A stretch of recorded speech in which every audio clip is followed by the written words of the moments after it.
What's up, everybody? And your boy Tino has went back into the time machine in the corner of my house, and we're in the year 1986. Your boy Tino is negative 10 years old, but a spectacle was on its way, and it was WrestleMania 2. It was the sequel of what we watched last time on the Retro series, which was WrestleMania 1, where everything was born, and where it is now 40 years later, and we're still watching WrestleManias. But the tagline for WrestleMania 2 is what the world has come to. We're going to watch WrestleMania 2. This is the one where it was in 3 different locations, and those locations exactly were the Nissan Coliseum. We had the Rosemont Horizon here in Chicago, and then we had the Los Angeles Memorial Sports Arena. So we got 12 matches that they had. Honestly, I think the longest match is like 13 minutes. It's not as long as the WrestleManias are now, so it's not going to be as bad, guys. But today, we got another guest joining us, and this man was on the Retro last year.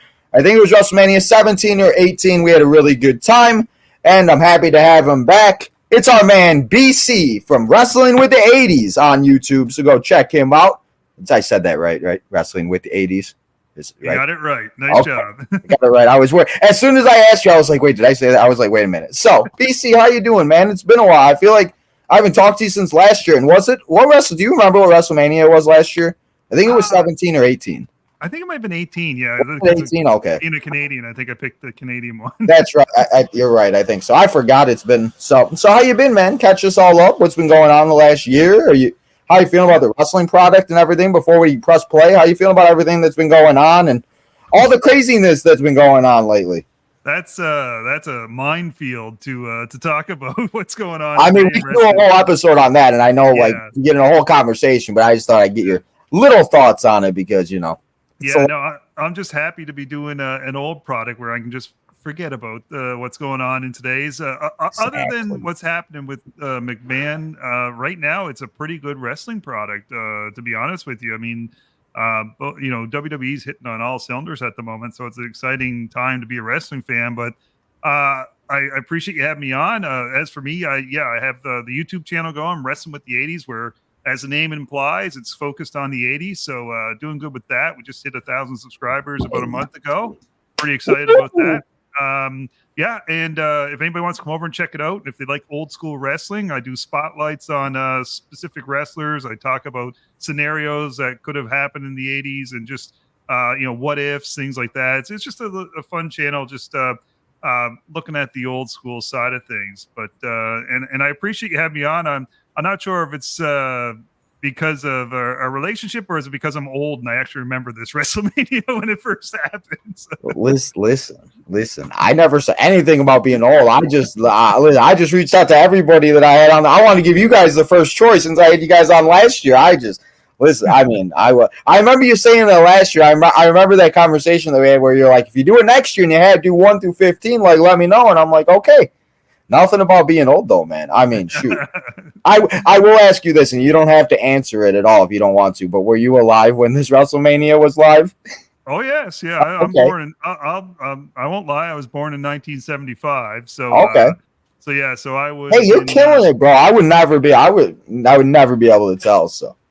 Thank you. But, yeah, I was 10 years old when this happened, and this is the first WrestleMania I would have been a fan of WWF. I started watching WWF probably in late '85, and then going into '86. So that's so this is the first one I remember the real promotion around WrestleMania and all the hubbub and the big event and all that stuff. Hey, that's okay. So then you'll be able to help us with the knowledge, because as I was telling you, I don't remember this. Like I always tell people, the first WrestleMania I always remember vividly was WrestleMania 20. But I always remember like watching like WrestleMania. Like I remember the Hardy Boys matches, like with Edge and Christian. My cousins would watch it. So like my cousins ordered like 16, 17 and all of that at my house. Like I remember, but I was so little. But yeah, WrestleMania like 20 was like for me. So it's very interesting to see, and it's kind of cool to have you on here for this one, just because you'll be able to tell us a lot more than maybe somebody else would that maybe did not see it, because and it's kind of cool because we get to see, like I was talking to somebody about it. It's like it's going to be really cool to see throughout the years, and as I continue to watch them, like the progress of like from like WrestleMania 1 where the lights were really dim and they didn't have like the entrances to like now Undertaker's entrance is 45 minutes, so it's just like it's really crazy. So I know not everybody even had music for this one. It's like nuts, right? There's only a few guys with music. Pretty crazy. I know. I mean, I wish they would pick a different music artist besides The Weeknd every year. But I mean, I guess The Weeknd must not charge that much then. The Weeknd must. I guess not. Maybe got a package deal like Netflix. They probably did. They probably signed him for like a 5-year deal. So we're going to start this WrestleMania. I'll get to the chat in a second, but want to make sure we get on the same timestamp. So let me know when you're there, and then we can press play and start WrestleMania 2, get to the chat and all that good stuff. I see we got Jen in the house. What's up, Jen? Looking real. Ooh, we got BC. Look at you already got somebody flirting with you in the chat. What's going on? Looking real good. She better be flirting with me. It's my wife's. It's true. Well, thank you, Jen, for stopping by. I appreciate you coming in for a second. Moral support. What's up, cool guy? Hey, that's okay. If I had a girlfriend or a wife, I would hope that she would come in too. I got a dog, so that's the best I got. We got Jadis, of course. What's up, Jadis? How you doing, bro? Yeah, I'm set whenever you want. Oh, okay. I'm at the 0, so I'm ready to go whenever you want. All right, I am at the 0 too. Let's go. Press play. Oh my God. What has the world come to? I don't know, Vince. What has the world come to? It's all your fault. That's a loaded question for Vince right now. I'm very interested. Like I said, I've never watched these. So, like, how do they go from these different arenas? So you're like telling me all the superstars that were going to compete in Chicago were in Chicago? Yeah. So they had a certain group that this is how loaded WWF was at that time period, right? They were just loaded with stars. And so they had a core group in New York, a core group in Chicago, and one in LA. They had certain celebrities in each area, and then they had announcers, specific announcers, and they tried to do something. They tried to have like a famous female announcer, like a famous female star from the time in there, and like probably nobody will recognize, like Susan St. James. I don't know. Maybe Susan St. James. She was an actress. She was best known for a show called Kate and Allie back. Oh my God, Jadis, I see your questions. We will get to them in just a second. I got you, Jadis. Did you freeze? Oh shit, he froze. Ah, he froze. That's okay. We'll get him back. Rank my top 4 manias. All right, my number 1 will always be WrestleMania number 2. I don't know what happened. We'll get him back though. WrestleMania 2. We're watching WrestleMania 2. WrestleMania 22 obviously was in Chicago. I will say number 2, probably. Honestly, I really enjoy WrestleMania 19 now that I've watched it a few times. Number 3, probably WrestleMania. I'll say 25 because I really enjoyed the Undertaker match. I really enjoyed that. Or 21 would be 3. So between those two. 4, probably 24. 24 is one of my favorites growing up for some reason. And then number 5, WrestleMania. And I'm more or less not doing like the recent ones. I'm doing more like the 20s than anything. Probably number 5, 28. Jadis said Madden stream. Madden challenge for the stream. I like it, Jadis. Everybody go and vote on the Madden stream. Let me know what you guys want to see and what you guys don't want to see. Not on the Madden stream. On the vote for what you want to see streamed on Saturday. And one of the options is a Madden challenge. Let's go. Another good show. What's up, Lamar? Appreciate you. Will we see Naomi tomorrow? Yes, I think we will see Naomi tomorrow. We back? Yeah, sorry about that, man. My internet dropped out for a second. Oh, I was wondering. I was like, are you there? I was like, yeah. You were stuck for a second. I'm like, wait, he's not moving his head. I'm like, what's going on? You better give me a time check. I don't know if where you're at. I am at 3:30, and the guy is doing the national anthem. Oh, Ray Charles. There you go. Is that who that is? I knew he looked familiar. See, I knew who Ray Charles is. I'm not that old. Yeah. Worst WrestleManias? First of all, worst WrestleMania of all time, WrestleMania 27. I don't care what anybody has to say. Probably the worst WrestleMania I've ever watched in my life. The only good match is Triple H and Undertaker. That's all I got to say about that. Maybe Cody Rhodes and or Randy and Cody, maybe, but I don't know. That's just me. But maybe I'll have a different opinion after we watch all 15 of these. I'm sure BC has an opinion. What do you think, BC? What is your worst WrestleManias? WrestleMania 9 is a bit of a stinker, and that's the one in Caesar's Palace in Las Vegas. Really? Yeah. I'm just really excited to watch that one. Is it that bad? It's not great. No, it's not great at all. Okay. And WrestleMania 11 is not the best either. Okay. With the I'm happy to know that. So my expectations aren't very high because I was excited. I'm like, that's gonna be cool to see it in Caesars, and you know, it was a cool venue, very cool venue. It was an outdoor venue. It's daytime, so that was a cool side of it. But as far as the actual card itself, not the strongest. I mean, is that the one where Yoko wins the title and then Andre comes out, or not Andre, Hogan comes out? Yeah, Hogan. Yeah. Okay. Mm-hmm. So Brett got screwed once again. Okay. Yeah.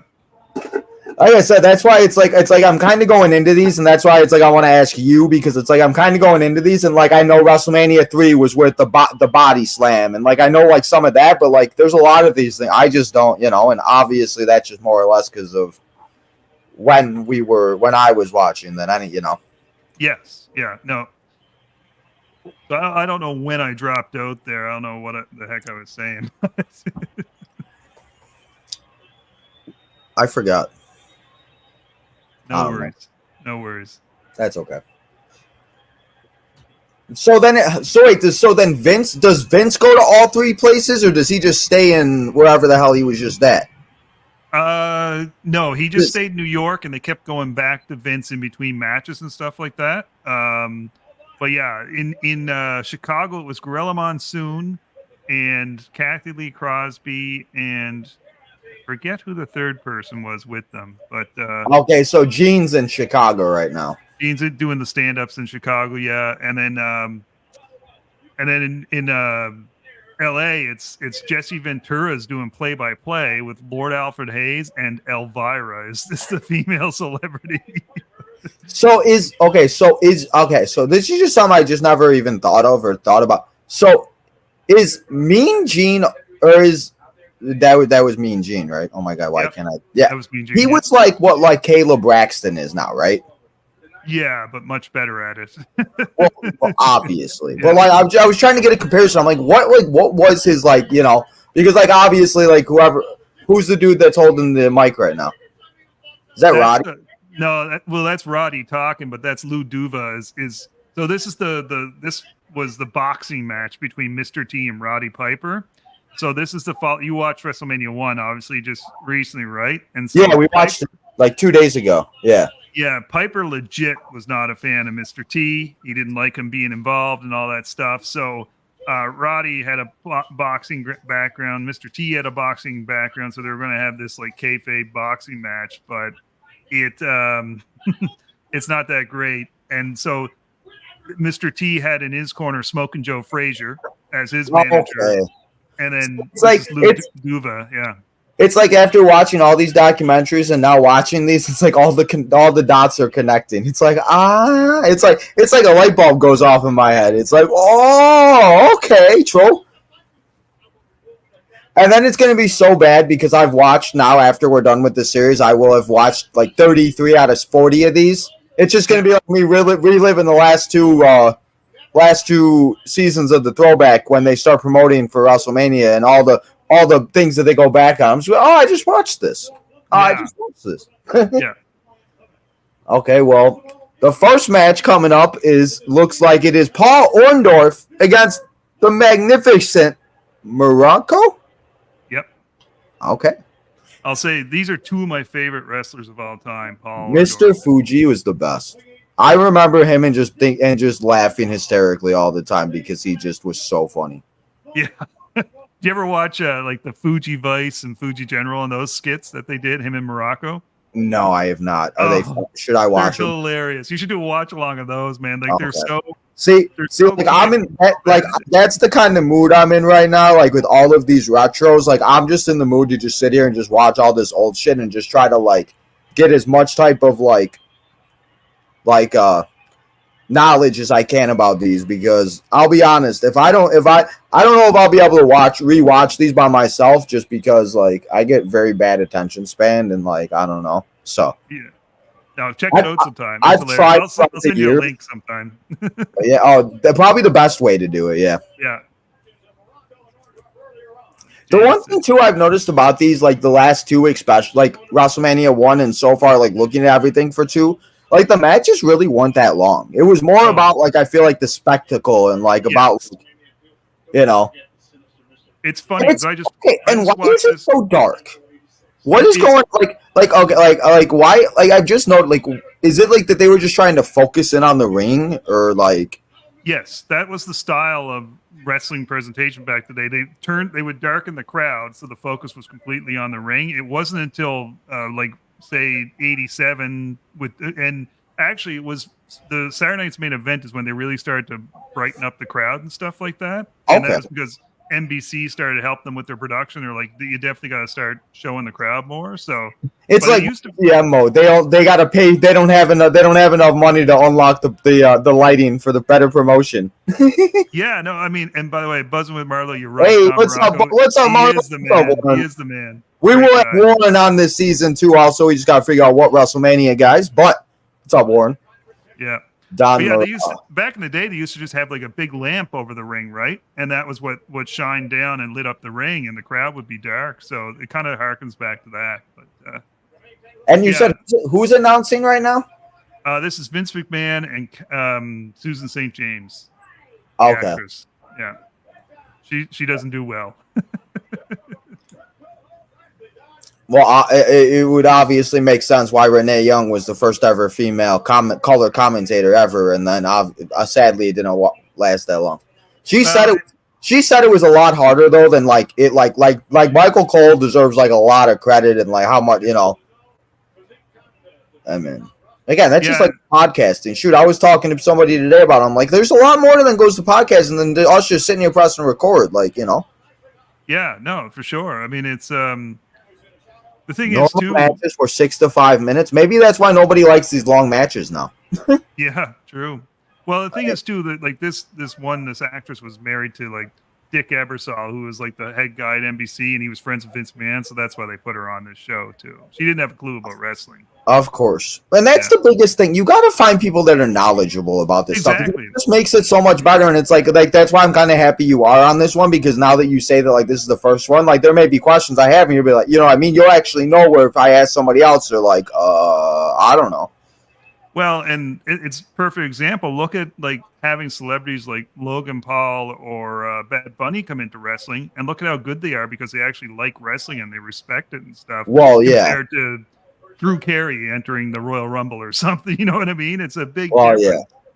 Well, and it's like even like you see like Pat McAfee, like when he had the match with Austin Theory, like he actually went out and like tried to train and like he did things to try, like when he was in the War Games match with Undisputed Era and everything. Like these guys go out there and like, you know, and even some of the women. I mean, we've seen like Cardi B say that she would be willing to train, and like, you know, it'd be really interesting to see that. But I have noticed that like looking at all of this, the celebrities were more there to bring in the audience, like Cyndi Lauper, like the lady you just named, or like they brought in Mr. T, they brought in Mike Tyson, they brought in who is the other one? Who is the other woman that they brought in eventually? They brought Snooki in from. No, I know they brought. No, it was like the first like 10 or 15. Well, I forgot. Was it? I don't know. She had like puffy hairs. No, that's not. No, I don't know. I think of like Vanna White or somebody like that. I don't know. I don't know who half these people are. Yes, I am learning the groundwork of WWE WrestleMania. That's what this is about. We're gonna learn the foundation so that we know why WrestleMania 40 is so special. Going to school with BC. And also, that's what this show is called now. WrestleMania Retro, going to school with BC. And for all of us video game lovers, the 40 years to WrestleMania, I'm actually going to know how to play some of these matches now. Like I have no idea how to play the Andre match with Hogan or Brett and Stone Cold or Shawn and Brett or Razor and Shawn. Like, nah, this guy helped me so much. Yeah, this is like studying before I even have to worry about it. yeah, Shit. yeah. Good point by Buzzing with Marlowe. Like, yeah, Vince saw the worldwide And that was vision. the double Yeah, count out, I guess. Is that what it was? it was. Yeah, yeah. They were just trying to keep both guys strong with that. Okay. So what did he? Now, Okay, now I'll tell you something, Tino. Like, so, was the like, only guy to take a chance to put wrestling. Yeah, that's yeah, true. he saw the global potential. But so, not long after this, like in June of this year of '86, you had Paul Orndorff do the greatest heel turn, one of the greatest heel turns in history, when he turns heel on Hulk Hogan, right, and starts a feud with Hogan. He ends Is up Paul, drawing like 70,000 people in Toronto for a match with Hogan in August of '86. It's just great, great feud. is Orndorff? Is he still alive? No, he passed away a few years ago. Did he? Okay. Yeah. It's so and it's so hard to tell. Like the only reason why I knew that it was a double count out is because they started like walking away. Like it's so hard, you know what I mean? Like usually like the name comes up and like you see like I think Typical 80s finish. is that Finkel? Is that Howard? Yeah, that's Howard or yeah. See, like that's what I'm saying. Like, look at young Howard. Like, that's crazy. I've never seen Howard Finkel with colored hair. He almost has hair. He still got the bald spot, but I mean, Yes. I don't think I've ever seen him not what with the white hair. Do you have the ads? No. Okay, I just didn't. No, I don't. I just didn't know because the guys I had last time don't had the ads, so it would like go to the commercial and it just had like the so-called first commercial, so I didn't know. Gotcha. Yeah, no. I'm Yeah, watching Mr. Mr. T. T talking here. Yeah. It's so bad because I'm like looking at these things and it's like I have so many figures now, and I think I actually have the 2-pack of Mr. T and Roddy Piper from this WrestleMania. I think that's what it is. It's so funny. Wait, is that a midget? It's the Haiti Kid. I was like, I saw the bald guy. I'm like, wait, who's that? You want to talk about heat, right? About wrestlers getting heat back in the day. So the reason the Haiti Kid had a mohawk was because in a Piper's Pit segment, the Haiti Kid was having a match on a Saturday morning show. Piper and Orton grab a hold of him, drag him over to the set of Piper's Pit, duct tape him to a chair, and shave his head like Mr. T while they're like hurling insults at him. And the crowd is just like on fire. Like this, just like leading up to this match, right? He's just trying to get more heat. At this WrestleMania, or you're saying this happened right before this WrestleMania? Like they already had the match booked with Mr. T, but he wanted to get some more heat on it, so he did this to the Haiti Kid. So that's why that guy had the mohawk as well. He's like, oh, okay. Oh, I remember watching as a kid, and I was so freaked out of it. It's like, are they going to kill this little guy? Like, it's so funny. You think about that, and then you watch, and you're like, why was I scared? And it's like I think about that too because I like always tell that story about how with Undertaker all the time. And I told it on the last time, and it's just like I think about it's like why was I afraid of Undertaker? Like he's just like it's just like, and then I think of like the little 10-year-old me, and I'm just like, oh my god, like he's fucking scary. So he only died a few. Oh, see. And that's the thing. They probably showed it on the WWE like in memorial, and I probably just didn't even realize who that was. So that's like the other thing. Like it's kind of crazy to see some of these people and then realize, and I'm like, oh, okay. What might fool you too is his son has an account going on Twitter that's Paul Mr. Wonderful Orndorff, so that I think confuses people sometimes too. Yeah, that's true. We got Mr. Macho Man, right? Is that Macho Man? I love Randy Savage, man. Love him. Yeah, Macho Man. So was Macho Man like at this time? Was he like Rock and Austin? Is that kind of like what it was? Like Hogan and Macho Man was Rock, Austin, was Cena, Orton, kind of like. He was at this point. He was pretty much. He was catching fire at this point. Like he came into the WWF in 1985, so the year before, and they did a great angle where every manager in the WWF wanted to recruit him, right? And so he finally he he picks his manager, but he introduces his Elizabeth as his manager. And it was the first time somebody had in WWF had a female manager with them, right? And like it was just such a great angle. What is this guy? Who's George Animal Steel? I'm sorry, he just likes that.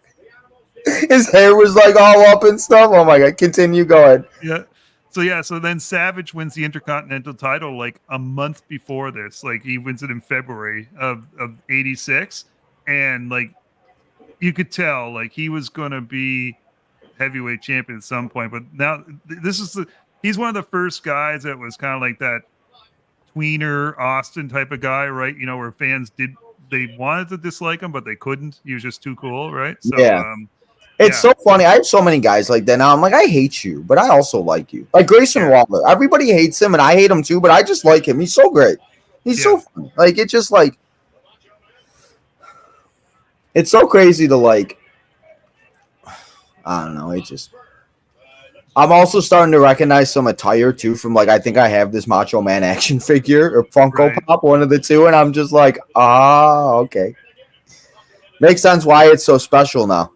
Because everybody loves his star attire with his stars on it or whatever. Because which one does he wear? The pink one? Does he wear the pink one at like WrestleMania 4? Next WrestleMania 3. Yeah. Oh, is it 3? Okay.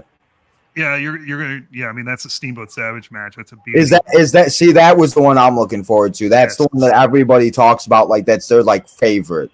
Yeah. So it's funny. So you're gonna watch 3 next, and you can see the difference between 2 and 3 because you still see some like. WrestleMania 1, but it's definitely like I could already tell how much it already went up compared to WrestleMania 1. Like I was talking like because I had the three bearded bastards, and then I had Lamar on it, and it was like they would do the interview, the guys are already in the ring, and then they would start the match. Where like now, you know what I mean? Like they're doing the little interviews. We've seen a little bit of. Like I said, I feel like they like upgraded their pyro system a little, and like they got a little bit of lighting or whatever. But it's funny when you go to Chicago, it's like totally different. Like you can tell they're using the local rings, the local mats. Like it would drive Vince McMahon crazy to see that stuff. But once you hit WrestleMania 3, it feels big time. It feels like it's WrestleMania 3 feels like it could be WrestleMania today. It's just the same idea, right? So was it more like the first 2 were just like trial runs and test runs to see what did and didn't work in a way? The first one was that was basically his gamble to try to take over the wrestling business. I think the second one is like, okay, what do we do now? I don't know what the heck do we do? And it just so happened. Where's the third one at? Is it in It's in New York. It's in Madison Square Garden. Yeah. Oh, they go back to. I thought they didn't go back to the Garden until 10. Oh, sorry. Did you ask where the first one was or the third one? Third one. Oh, sorry. The third one was in the Pontiac Silverdome. That's the one where they say that's right. Okay, that's okay. Yeah. So that's why Hogan goes to WrestleMania 30 and he says, "I went to the Silverdome or whatever." Exactly. Okay. Yeah. Instead of Super. See, like little stuff like that, it's all connected. I'm like, okay. There you go. Was Miss Elizabeth too like the like not like the sex appeal, but was she like that like pretty girl that everybody was like Rhea kind of, where it's like, oh my god, she's just like the best and like. Well, she was like classy. That's what they were going with for her. And like, is she doing the Tony Storm type of gimmick? Kind of, is that what she is? Kind of like how Tony? She's like a damsel in distress. Like she's like, honestly, when you think back, it's like it's not a good picture because it's almost like she's an abused woman or something like that by Savage. But did you ever watch those documentaries with like the dark side of the ring and stuff? Yes, yeah. Oh my god, it like that's the other thing too. It's like now like seeing that and like seeing when they were performing and then like thinking about like when like all the like it just I don't know. Mm-hmm. It just it's all so crazy. So they were going for the complete opposite of Savage, right? He's like the Savage, he's a macho man, and they're going with her being classy and she's like just very quiet and all that stuff. So it really worked well. It worked really well. Did because I kind of remember, but I kind of don't. Macho Man, like he's the one that had all like those like all like the substance problems, right? I know a lot of them have, but like, wasn't he the one that like guy had like it really bad or no? Not during his career in WWF. I think after his career ended, he was he was kind of Gotcha. into Okay. stuff. Yeah. He said, I'm going to take all that stuffing out and throw it in your face. That was his gimmick. Yeah. I wasn't a big George the Animal Steel fan. I was, even as a kid, I was like, this guy's kind of weak. It's also kind of funny too, and I'm very interested to see as I watch these and as like I rewatch them to see like how like they probably take stuff from other superstars and have given it to people like nowadays, or like maybe like seeing like a move maybe John Cena did. Maybe this is where John Cena got it because this is when like John Cena and Randy and all of them were like watching it as kids, or you know. And it's kind of weird to watch two WrestleManias without the Undertaker. I've gotten so used to it, like it's so weird because like what he doesn't come in until what 7 or 8. He starts or 9. Is it 9? 8. I think it's 8. Is it 8? Yeah. Is it 8? Okay. Yes. It still feels weird not to have him like around anymore. Like I've just got like even when I go back and watch the old ones, I'm like damn, like Undertaker's matches were just so like something about him, no matter who he faced. Wait, you know what, Tino? I'm wrong. It's 7. He fought at 7, yeah, because at 8 he fought Jake the Snake, I think it was. So at 7 he fought Jimmy Snuka, if I'm not mistaken. Yeah. What was the one that he had the random ass 2-on-1 match with some people? Oh, that was WrestleMania 19. Was it? Oh, that was okay. Yeah, okay. It was. He was supposed to be tag team partners with Nathan Jones, and they jumped Nathan Jones, and he fought A-Train and. That's okay. So that I remember that. I watched that one. I remember now. That's what I'm doing now. So all the ones we watched last year on the retro, I'm now watching them by myself. So I've watched 16 and 17. I'm on 18 now. So when we watched them last year, there was just some things, and I do it anyway. So I figured I was like, why not? Like next year, I'll probably rewatch all of these again, just because. I feel it's weird. It's like the more and more I watch it, there's still stuff I see that I'm like, how did I not see this when I've watched it like 50 times? I'm like, okay, sure. And I think Macho Man won. Yeah, he got the feet on the ropes. He cheated. Yeah. Cheated. So who you got? I'm gonna ask you this question. I forget if you do or not. You watch football, right? Yep. Who you got in Super Bowl?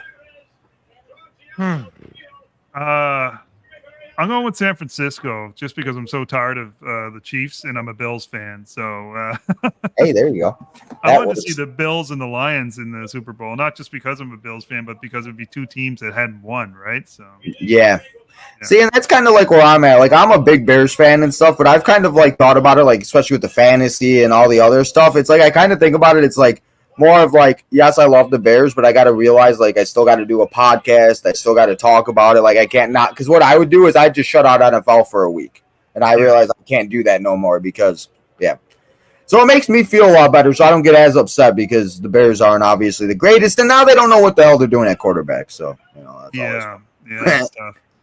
So who do you got for the Super Bowl? Who are you picking? So I'm taking the 49ers, but I'm only taking the 49ers because I'm doing a fantasy thing, and I was hoping on and I was banking on the Niners and Ravens. Well, the Ravens lost, so I now have to have every 49er player besides the kicker and then one wide receiver from the Chiefs. So, and if I win it, I win like $600. So it's like, hey, no. Mm-hmm. So everybody is like, it's kind of one of those things where like if you use a player, you can't use it again. So like the goal is to have the two teams that make it to the Super Bowl not use any of their players. So like I picked the Niners and I haven't used McCaffrey and stuff, but everybody has used McCaffrey. So if McCaffrey goes on and has like 40 points, I get all 40 points. Nobody else can use McCaffrey. So it's like I'm kind of banking on that. That's why I took the Ravens and Niners. I did not expect, I don't know. They just came out and looked like shit. And the Bills too, like I was hoping for more with them and they just shit the bed. Yep, they did. And the AFC, it just seems like the AFC is going to get even deeper, that it's going to be so hard to do anything. Like I don't know. How do you feel about Jim Harbaugh being the coach now for the Chargers? Well, I mean, he's done it before, right? So it's not like it's his first time in the NFL. It's like sometimes you see some of these guys that come from college and they're just terrible in the NFL. But he's been a coach in the NFL before, so I think he'll do fine. I mean, the Chargers, they got a decent team. They got Herbert right at quarterback. So I mean that's the biggest thing. I think yeah. Now will they win a Super Bowl? I don't know, but I think they'll be pretty good. I mean, shall be very interesting. Where the hell are they announcing from? Are they not by the ring? No, they're not. They're like up in a skybox or something like that. See, that's kind of cool though. Yeah, it's a different look for it. See, I would definitely do something like I think that could work now. I think that would be so cool, especially if you have like a Hell in the Cell match or something like that. You know what I mean? Like, I don't know. Fucking Vince McMahon, man. I can't even look at the man the same anymore. Like every time I watch something now, it like makes me like I'm just like, oh my god. I'm like, this is just fucking Vince, man. Yeah.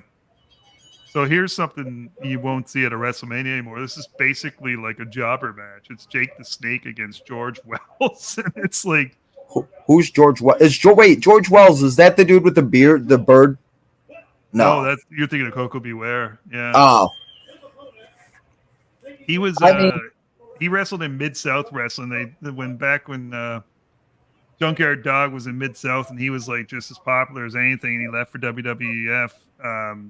They tried to get another African American superstar. They tried a bunch of people. They tried this George Wells, and it didn't work out. And then he came here as basically as an enhancement talent. But it's weird to see this match on a WrestleMania. it's just so. Oh my god, it's like as. I'm so dead. I really should have done this before I started collecting. Because this Jake the Snake figure is the one they had in a Legends series, and I never understood why people wanted it so bad, but now I understand. It was WrestleMania 2. Yeah. Okay. Well, Jake was awesome back then. okay, was there really a snake in there? He said there was really a snake in there, right? Oh yeah, there was. I don't know if I do that, man. I'm sorry. I don't know if I am taking a I don't know if I'm taking a snake bite.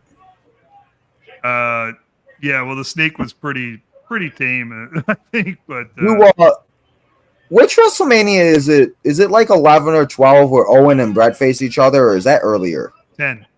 WrestleMania 10. Yeah. 10? Great match. So was WrestleMania 10 like huge because obviously they went back to the Garden. That's the one where they had the first ladder match. They had I don't know. They had Brett beat Yoko for the title at the end. It was the 10th anniversary, so it was a big deal. But they also had just had the steroid trial, and so they didn't have guys like Hogan or Savage. They had gone over to WCW, so it was kind of like it was a huge event, but yet they had kind of a different roster, and they just were starting to click at that point. But then you had an amazing match with Owen and Brett. You had the ladder match with Razor and Shawn. And then you had the main event where Brett wins the title. So it was pretty good after all, but it was a different roster at that point. Okay. Yeah, I'm gonna need you to just come on WrestleMania history, and we'll just talk about all the history of WrestleMania shit. You can just ask me questions, and I'll just answer them. Hey, I appreciate it. Makes me feel. I feel like I'm learning something. It makes me feel better. I'm not just sitting here doing this for shits and giggles. I'm actually being learning, and damn. What a sell by Jake on that knee lift. He's like flopping around like a fish. I can't believe he gave this much offense to this guy, to be honest with you. But see, I think that was the thing about these guys back then. They were like more like, because you see it now, like you've seen like, like you see like the jobbers, and it's like I feel like sometimes like these older guys would have given more guys like nowadays maybe a little bit more of like where like Vince is like, Omos, go out there and beat the shit out of these guys, So it should be. I'm very interested to see like what happens if we do have like Triple H trying to build somebody up, and to see who would go out there and face. Would they face like a Tozawa instead, and then instead of just bringing in some local people? Yeah, I mean, I think there's a good place on the roster for somebody who's got a bit of a name, but can be the guy who loses to the big stars, right? It's that helps build the stars. There's too many. My problem with wrestling nowadays is there's too many 50-50 matches. So who's really getting over? Who's the big star at that point, right? You need to build up some people. Well, that's the biggest thing too, where it's just like, and it's like you see what happens with like even like James Ellsworth, the fact that he was a jobber and he went into having a T-shirt and a figure and like. I mean, that's all it takes. I mean, yep. And the 3 count. That was it. Love. And now we're going to see the snake. Jadis, the snake's coming for your ass. Do you remember, was Jadis in here last year? Do you remember Jadis? I think he was. Yeah, actually, Was he? Jadis had asked something earlier, and I meant to answer him, but I forget. I'm looking back in the chat here. Oh, R-Truth. Oh, on I love R-Truth, man. Like, come on. Like, you said you're still watching, like now, like you don't. Yeah. Right? Okay. I still watch. Yeah, like I don't watch AEW, but I watch WWE and I watch TNA. So Okay. but R-Truth's a national treasure, man. The guy, I love that spot in the Rumble with the hot tag. That was hilarious. Did he ever compete at any WrestleManias like in the olden days or no? So because I know he was around like back in the day, but like because it was K Quick, wasn't it? Was he ever like a Battle Royal or something? Like, did they ever do? Because I know this is the one they did the WWE and NFL, right? This is the one with Fridge. Yes. Okay. Yeah. Mm-hmm. Yeah. So he, I feel like he was at one of the, like, in the middle there, like in the 15, 16 or something like that. He was in one of those, but I can't remember exactly, but yeah. I was watching. Jesus Christ. I was watching 17, or I think it was 17, and they had the gimmick battle royal. Yeah. And Bobby the Brain goes, it's going to take the Iron Sheik to get to WrestleMania until the WrestleMania 38. And I'm like, shit, that was only 2 years ago. I know. I'm like, God damn. I'm like, oh my God, we old. Bobby Heenan, the greatest announcer. And which arena was this? Is there a different name for this one now? This is Nassau Coliseum in Long Island, New York. So it would have been where the New York Islanders played back in the day. I don't know if Nassau is still around because like the Brooklyn Nets used to play in Nassau Coliseum, I think, and then they because I was weird and I was looking up the one they had WrestleMania one of the ones they had out.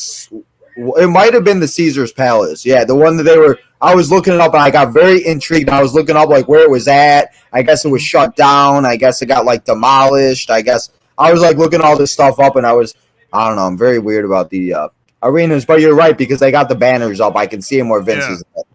Yeah. We got one more match, guys, until we go to Chicago for hour number 2. That's your stomping grounds there. You're going to see a lot of Bears. Veterans that you're probably. Oh, is that where they have the Battle Royal so then the Fridge can be in it? Yeah. Yeah. And the crowd goes nuts for the Fridge, by the way. Man. The Fridge is over. This is the year after they won the Super Bowl. Shit. I know. I'm telling you, man. So growing up in that era, like the Chicago Bears were like a huge deal in 1985 and 1986. They were everywhere. I mean, they had the Super Bowl shuffle and all that stuff. And then the Fridge, like everybody had that poster of the Fridge and then Jim McMahon and all that stuff. Like they were like the biggest football team in a long time at that point. Well, what was that? Was that a highlight of like a last Saturday night main event or something? Exactly. Yeah, okay. They were showing that. I was so confused. I'm like, see, like now we'd have like replay on the side, you know? Yeah. It's just like. And now where are we going? This is in LA. They're just showing Jesse interviewing Hogan. What happened to Hogan? He went from like being like this monster at WrestleMania 1 to he looks like a sad guy at WrestleMania 2. He's playing he's injured. Bundy cracked his rib, so he's got to play off of that, right? So before we watch it, was that steel cage match actually good? It was better when I watched this pay-per-view again with my son, and you know what I remember? I'm thinking back in the day, like it wasn't that great, but actually it was better than I thought it was. You know, it's not like today's cage match. Well, yeah, obviously. But I still love cage matches, no matter who they are. That's why, like, sometimes, like, I'll even, like I don't watch AEW as much as I used to, and it's like I kind of slim through it sometimes just because, you know, whatever. But, like, if they have, like, a cage match or one of those, I'm always down to watch it. I love cage matches. Shit, if I would remember about TNA sometimes, I'd probably be watching more, but I just need a day to not think about wrestling sometimes, and I forget the TNA is on, so. But they got a lot of stuff going on with Ziggler and Nick and Ali and Dana and all the people that are going over there. So they doing good. I like it. I will tell you this, though. If I were to have to watch 2 hours of WrestleMania on a screen, I'd be pissed. Like that is. Yeah. Like that would suck. I don't know. Did they just say Joan Rivers? Yeah. Oh my fucking God. The celebrities are interesting in this. Bro, I remember Joan Rivers, but Joan Rivers looks like she could be like, bro. Oh my God. Bro. Shit. Is this what you found like attractive back then? Joan Rivers was like, what's up? No, it was not. Even then, I was like, what the hell is Joan Rivers doing at WrestleMania? Like it's like no different than Liberace the year before. Like, why do they have this person here? Is that who was doing the thing with all the girls? Is that who was like dancing? I didn't know who that was. And see we got Daryl Dawkins, Chocolate Thunder. Remember okay. Him from the NBA? Yeah. Yep. Man, it's so weird. Like it's just like I feel like I'm in 1986 right now. I really know. Do. Time warp. I'm trying to use this lighting for it where I have like the light on one and I have it like kind of dark, so it kind of feels like I'm kind of like in like a time thing, but like low key first, like right now I feel like I'm like, Yeah. Like, I think one of the judges, I'm trying to remember, so it's Cab Calloway is a judge. Like, I mean, who? Cab Calloway. I don't know who you are. Famous singer from the 50s. It's like, I bet you if I called my grandma and asked her who half these people were, she probably would like maybe know, but like probably wouldn't know. And the last one is G. Gordon Liddy. He's like a judge from the Watergate trial or something like that. What the fuck is going on here? Oh my God, I'm dead. Just crazy. This is like they were just reaching for anybody. They were just trying to get anybody to associate with the name of WrestleMania, right? I mean, anybody and anybody. Do you play the video game too or no? Yeah, now that my son's into wrestling, like he loves the 2K, so I play with him, yeah. Hey, how old's your son? He's 12. Oh, true, okay. Yep. There you go. That's always fun. Yeah, so he likes Who's his favorite? Let me guess, Roman Reigns. Nope. Jey Uso and Cody Rhodes. Hey, I'll take Those it. Are two favorites. Yeah. He loves Jey Uso. You got the Eat shirt for Christmas. Did he? I went to Survivor Series in Chicago this past year with Punk and everything and like the War Games. And I bought the main event Uso shirt and I bought the Mommy on top shirt. Mm-hmm. And then I went on WWE shop and it was half off. I'm like, you guys suck. I'm like, damn it. Like I should have just waited. I'm like, and I didn't even think about it. It was Black Friday too. I'm like, I'm stupid. I'm like, why didn't I'm just like, damn it. But I got a shirt. I wanted to get myself a couple shirts to like. But did he get the no yeet? Is he no yeet or is he yes? No, yeet? he's yeet. He's yeet. Yeah, he's yeet. And I got him he wanted a Eddie Guerrero Latino Heat shirt, so I got him one of those. I've been wanting to get that one. How did they come? Is it like the actual one? Like I've seen it, but is it like the one that he wore? Like, so the one that he gets, which one did he had? The one he was standing. It's the Carlitos Way type shirt, right? But it's got the he's standing on the ring corner. Now we watched WrestleMania 20 the other night, and on that one it was the same shirt, but Eddie has the title in that shirt. Yeah. Right? So, okay. Yeah. So it's like I think he's standing up on the turnbuckle or something like that. But it's still a cool looking shirt. It's one of the best shirts that they ever did. Well, it's time for the main event of the Nassim Coliseum part of the first hour, as it's Roddy Piper and Mr. T in a boxing match. But while we watch the boxing match, bro, I've literally had this figure for 6 months. I had no idea where it was from. Nice. Ta-da!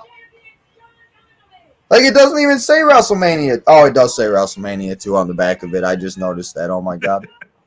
I literally bought it because I saw Mr. T and Roddy Piper, and it says WrestleMania 2 on the back. Oh my God, people. Tino dumb. That's fucking funny. You just knew you were going to do this. It's so funny, bro. It's so funny though, because if you think about it now, that's literally all they do is they take the figures and they make figures into everybody that's like competed in their attire at WrestleMania. Yeah. That's fucking fun. I literally thought this was from like a different WrestleMania. Did not know this was from WrestleMania 2. That's funny shit. Oh well. It's an Amazon exclusive though, so I don't think you can find it anywhere. Or it's really expensive, so I'll take it. Man, that's the only Roddy Piper figure I have, because I'm one of those where like I like all the older guys, but like there's a lot of them I really don't like. So if I could find like one figure of each of like the guys I did like, I'm good. Like I don't need like 6 Mr. T's. Now John Cena's on the other hand, I got like 12 John Cena's that I don't think I need, but I have them anyway. Man, it's so surreal to see Bob Orton. Look at that, man. And now Randy's like 40 something. Bro, like, even watching him compete at WrestleMania 1, like when we were watching, I'm like, guys, that's Randy's dad, because you know all these people are like, who, you know, and to look how young they are too. It's just like, I know. Isn't it kind of crazy to think too? Maybe Randy was like backstage running around with like everybody. Like I always think about that. Like I'm like. You know, like, even when we were watching all the ones last year, I'm like, I wonder if the Usos are there, like, Roman, or, you know. Well, did you see the picture going around of Hogan holding Roman when he's, like, 3 years old? Yeah. Like it's, like, so surreal to see that now Roman's, like, the biggest badass in wrestling right now. And Hogan was going to be in the, imagine, I know nobody, I mean, did we really think Hogan was going to be in the Royal Rumble match? He did do a good job teasing it, but shit. Hey, he's the consummate worker, right? Man. This is so funny. I'm so dead. I feel. I cannot wait to figure out where more of my figures are from now for the next 12 episodes. Mr. T is like gassed by 2 minutes into this match. So is this like? So what is like the action? Like what was considered like at this time? Like right now they're hyping up Roman and Cody. Like what was like that match that they're like was it Hogan and King Kong? So the main event of this was Hogan and King Kong Bundy, right? But King Kong Bundy didn't really feel like a main eventer of WrestleMania. I was gonna say he feels like he's more of like a not like a like a mid-carder kind of. It should have been Roddy versus Hogan, is what it should have been. That would have been that should have been the main event of WrestleMania 2. Okay. But Roddy didn't want to lose, so he just instead does this stupid boxing match with Mr. T. But if he was willing to do the business, he would have fought Hogan in the main event. It would have been massive. No, I mean, imagine Roddy and Hogan in a steel cage. Yeah, because we never really got that one-on-one payoff for them at a WrestleMania. And then after this, you get the Orndorff feud, which is fantastic. And then you lead right into Andre Hogan in WrestleMania 3. I'm very excited to watch that one. I watched that documentary and I'm just really interested just to like, I don't know. It just like, I think about it and like, if I really could, I probably could sit here and just watch them all in order in like a matter of like a month by myself. But it's funny though, because like I get like excited every time I watch one of these. Like I said, like it's a new pay-per-view. I'm like, well, exactly. And then by the time WrestleMania 40 comes, I'm just gonna be like, I'm tired of WrestleMania. Hopefully, it's good though. It should be. Do you think we will see The Rock and Roman, or do you think that's something later on or next year we'll see? I think that's later on. The only way I see it happening this year is if there's a real stink on WWE from the McMahon thing. They might need to throw Rock in there for some goodwill, but I think it's Cody's year. It's going to be Cody's story. He better finish the fucking story. I can't deal with it no more. Finish the story. I love Cody. I don't know about you, but I think at that press conference he proved he's the guy that should be the head of the WWE, because he handled those questions so well, right? Yeah. How'd you feel like Triple H handled him? Do you think he just should have done something better? I mean, like, I don't know. What did you want him to say? That's the thing. Like, I don't know what everybody wanted him to say. Right. Yeah. It's a double-edged sword, right? He's not going to say anything because it's a actual legal case, so he can't Well, say and anything. I don't think he can. Like, I feel like No, people he understand can't. he can't say nothing. Like, it's like, he's not trying to get in trouble. He's running a business for himself. Yeah. But what he should have done, and what they should have done, is they should have had lawyers prepare a statement for him just to say, you know what, folks, obviously this is, a horrible time. I'd love to be able to provide you some answer to this, but obviously due to the fact that this is going to be a legal matter, I can't speak on it. And that would have been it. That's all you have to say. Yeah. And then he could have said, okay, so let's now focus on the Royal Rumble. Let's have a chat about that instead of, the way he did it. So I like, it's not that he could say something, but he could have handled it better, I guess is the way. Like the way Cody handled it, was perfect. Yeah. And that's a very good point. And to me, that pretty much proved me that, Cody should win that title because he showed he can handle press and he can represent them well. And it's time. It's time to take the title off Roman.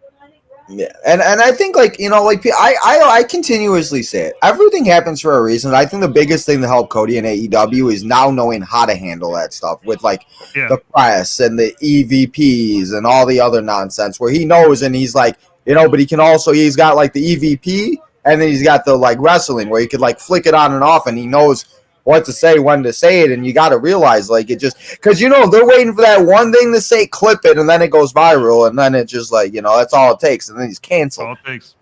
I mean, literally, if Triple H says one wrong thing, that gets brought into court. It's done. Yeah, and that was the biggest thing that Triple H was trying not to do, and you could tell it. Like at one point, I could tell he was getting frustrated. He was trying to hold it in. It was like he was like, "Can we not?" And I was surprised that John Alba. I love John Alba. I was surprised he was the one that asked that question. I thought it would be some like YouTuber or something that was there just to be invited, but I don't know. Maybe they told him to ask it because I don't know. He's a very high profile person, and I feel like that would I don't know. Because he got some backlash for asking it too. Because I was surprised anyone even asked. I was like, why even ask? Like, we just watched the 4-hour Royal Rumble pay-per-view, but that's what everybody. They just want to know. They want to get that the other thing is Triple H could have said, I encourage you to direct your questions to TKO or to the legal department or something. Yeah, that's true. Now you can just go back and blame it on TKO all the time. He truly can, right? They're a corporate entity now. So I mean, that's not wrong at all. Yeah, shit, I would. But I mean, I got where he was coming from when he first started answering. He said because he literally said like, well, you know what I'm going to say, which is a non-answer, right? And that's what I think that's where he was coming from. But people just got mad because he talked about how great a week it's been for WWE. And it has been a great week for WWE from one side of it, but it's been a really crappy week for WWE from the other side of it, right? So, yeah. Well, we're literally in sync with the WrestleMania. Yeah. So this WrestleMania, like literally, like it will end the stream will end the exact time as the pay-per-view does. Troll. 6, 7. Does he get knocked out? Who? T? Oh no, never mind. He just got up. I don't know. He looked like his ass got knocked the fuck out. Yeah, no, he's just gassed and winded. Did they come? They do, bro. Yeah, I just noticed. I'm so done. I literally just saw Roddy Piper and Mr. T and just bought it. I never noticed the boxing gloves, any of the fucking shit. I'm so dead. I'm so dead. I quit. Makes me feel better, though. Makes me feel like I actually got something that's valuable. It's from fucking almost 30, 40 years ago now. Shit. There you go. And then you look in front of me and I got more shit. Michelle, I ask about Brock. I mean, shit. Fucking Brock Lesnar, man. Dude, I don't know if we'll ever see him again. I don't know. Brock's such a recluse. I can easily say him screw it. I can't be bothered going back, right? He'd rather be in a farm in Saskatchewan anyways. Just I mean, shit. I wonder how Sable feels about it. Shit, Sable might be taking the dogs and leaving. Shit. Yeah. Poor Brock. Oh well. We got Bob Orton though with a bucket. Go Cowboy. So is there anybody that's helping Mr. T that maybe is notable? Well, Smoking Joe, right? He's in front of him, right? Yeah. Oh, yeah, Smoking Joe. Yeah. And the Haiti Kid, of course, right? Piper. How many rounds are there? This is the last round here. If Oh, I okay. remember correctly. Yeah. It was a terrible. This is just a terrible. Like, it's just a fake fight. Like, you can't fake boxing, right? You know, you have to have it be real. So. Well, yeah, because you got to think they would have been beating the shit out of each other. Yeah, like, and I mean, like we've like Piper see boxers. jumping in the air and stuff for the body blows. I mean, come on. I mean, they tried though. I will tried. say, if I was somebody like, if I was like a 10 to 12-year-old, I would be really excited for this match watching it live. Like, I don't know. But that just honestly, even at 10 years old, I was like, this is crap. Because I wanted to see Piper Hogan. That's what I wanted to see. That was the match. Yeah, that's true. Just like right now, people are arguing with Roman and Cody and Roman and The Rock. Yeah. Okay, I can see it that way. It'd be like if Roman decided to have a well, he's the champ. Okay. If Cody decided to have a boxing match with Mr. T Bunny or Mike Tyson. Yeah. It's like, yeah, it's a spectacle, but we want to see him against Roman. Yeah. What do you think is going to happen on the other side with Seth? I don't know. I feel like it could go either way. And again, I feel like if Seth's ready, I mean, I don't know. That's just the thing. It's like, are they going to do a multi-person match? Could they do like, is Seth going to go one-on-one with somebody? Like, I just don't know. Is Seth going to be ready? Like, it's just like, I don't know. But the injury bug, WrestleMania, man, it's not fun. It continues to do it, and it just. And I feel bad because it seems like it happens to him right around Royal Rumble every year. It shows how loaded they are with top guys right now, though. Because I know. They got these injuries, and you can fill somebody else in. So that's pretty awesome. Well, and that's the big thing. It's like, could they possibly bring like a Braun Breaker and have him become like a, you know what I mean? Like maybe do a tournament or something like I don't know. Yeah. I just try to play the waiting game and wait and see what they say. Because you could read I could go out there and say something. It's not true. So it's like I just wait to see what Triple H says before anything. Because who would you pick to face him if it was you? Honestly, maybe Gunther. Yeah, me too. I'd put the title on Jay or somebody else. Maybe do a multi-person match or have Jimmy and Jay fight for the IC title and then have Gunther go up against Seth. You know, Seth's probably going to take a little break after. We probably don't see him till maybe around like Extreme Rules SummerSlam, depending on how the pay-per-views line up. Like, why not give the title to Gunther? And we could even and for the Usos, you could even do it at WrestleMania, and then like we always see it, we could see it at the next pay-per-view if it's Backlash, whatever the hell it is. And then, or maybe they do Gable and like somebody else like that. So I'm with you. I here's what I think. I think they should have it be Gunther. It's title versus title. And then Gunther wins. Title, interesting. Gunther wins. He has to drop the IC title because you can't hold the both of them. And then you have a tournament and have Gable win the title. And then he never loses the IC title. Yeah, exactly. And how much more heat is that? He's an undefeated champion, right? No, that's very true. And think about the tournament that they could have with Gable and Andrade, maybe one of the Usos if they don't put them like in like whatever. You could put. I mean, there's so many people that you could put in like Pete Dunne, Tyler Bate. You could put like you can throw LA Knight in there and stuff like that, right?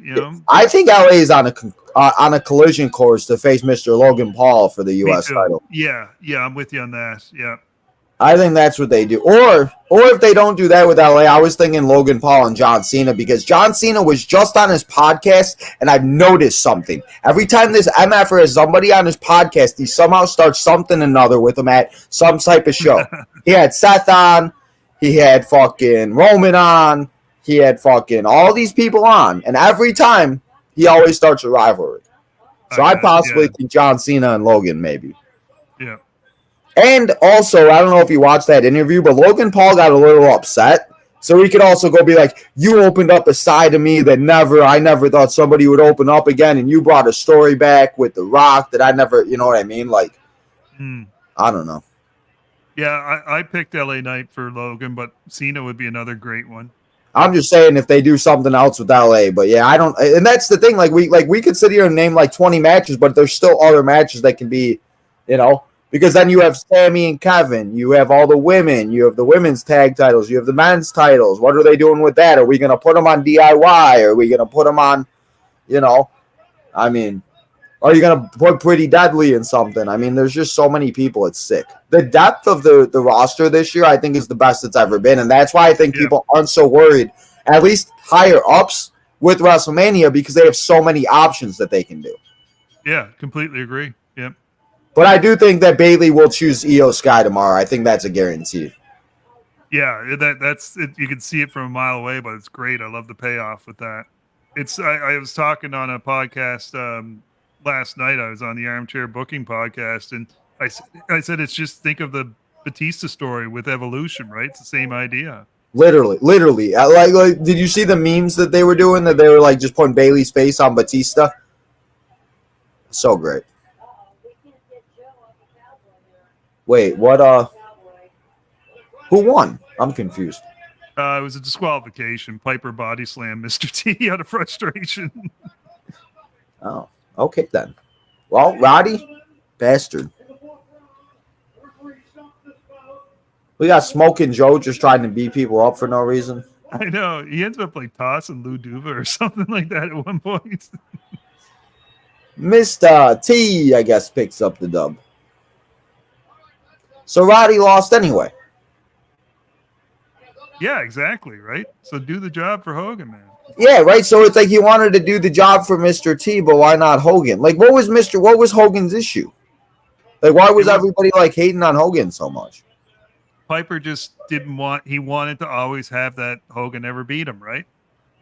Because he was hoping to eventually get a situation where he would beat him. Of course. That's where it goes all the way back to nobody wanted to help each other. Like, the only way we grow, bro, is to help each other. Like, Well, it's protecting the spot, right? Like, so yeah. But it would have been massive. It would have made a big difference in this pay-per-view. Yeah.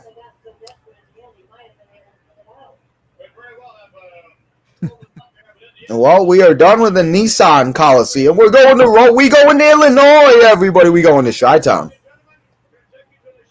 They're fickle. I haven't heard fickle in a minute. She said they're girls. They're fickle. Haven't heard fickle in a minute. We're in the Rosemont Horizon, everybody. WrestleMania 2, the Gorilla Monsoon. And the first match that will be going down at this part will be the Fabulous Moolah taking on Velvet McIntyre. No, not Drew McIntyre's mom, sister, daughter, anything. Just Velvet McIntyre. They just use the names over and over again, guys. That's all. I promise. That's funny, though. Moolah's probably a healthy 58 here or something. 50? Huh? I don't know. She might even been in her 60s here. I don't know. I'd have to look that up. Yeah. Oh, my God. Was Mae Young around, too, at this time? Wait, Mae Young was in the first one, wasn't she? Yeah, she was at, like, on the side of the one chick, wasn't she? At WrestleMania 1? No, that was Moolah with Lalani Kai. Yeah. Moolah would have been, this is 1986, she would have been 62 here. What the real? Oh my God. Fabulous Moolah. Oh my God, I totally see what you're saying about the ring. Holy shit. Yeah, big difference, eh? And like the ring announcer's not a typical WWF ring announcer. The referee's got like an Illinois State Athletic Commission patch on, all this stuff. Like, I'm sure Vince was pulling his hair out going, oh my God, this is horrible. Yeah, the ring's much smaller. Oh my gosh. How did they do the Battle Royal? I know. Andre's in it too? Oh my God. There was a lot of beef in that Battle Royal, I'll tell you. I don't know. That's the match I'm looking forward to the most. I love Battle Royals. It's like the Royal Rumble. It's like the fucking Royal. I'm like, I like the old school Battle Royals. They were fun. Yeah. Do you think Dakota Kai will be on a Rising Star this year? Her knee brace is off. I do think that Dakota Kai will come back soon rather than later. I'd love to see her go back to her NXT stuff that she was doing, just like to be like that star that I think that she can be.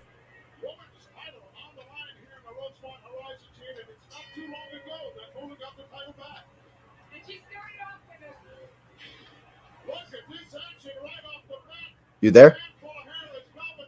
Oh, he froze again. Look at him. Mr. BC.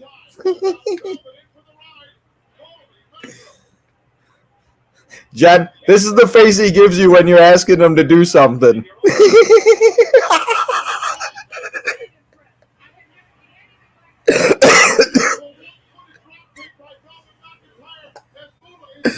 You did just freeze. It's okay.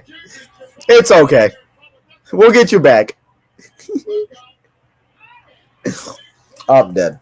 Jen, I appreciate you still being here. Thank you so much for coming and hanging out. We got 16 likes, everybody. Make sure you hit that like button. We are in 1 hour of 3 of WrestleMania 2.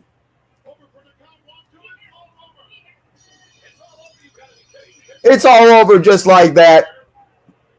Damn, these matches be really short.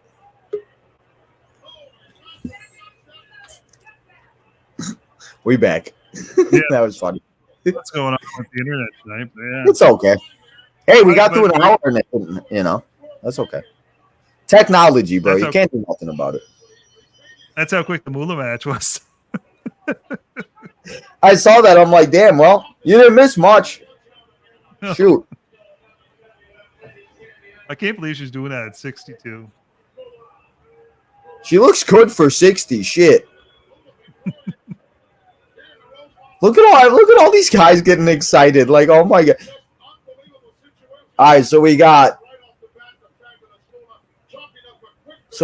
Gorilla. We got who's the blonde chick? Kathy Lee Crosby. Natalie Crosby. Okay. Kathy Lee Crosby is her name. Oh, Kathy. Okay. Yep. She was on a show called That's Incredible back in the 80s. It was a big deal. The Incredibles? That's Incredible. Ah, what's That's Incredible about? Was it was an incredible show? It was a bunch of normal people that would come on with like special skills and stuff like that. Oh, okay.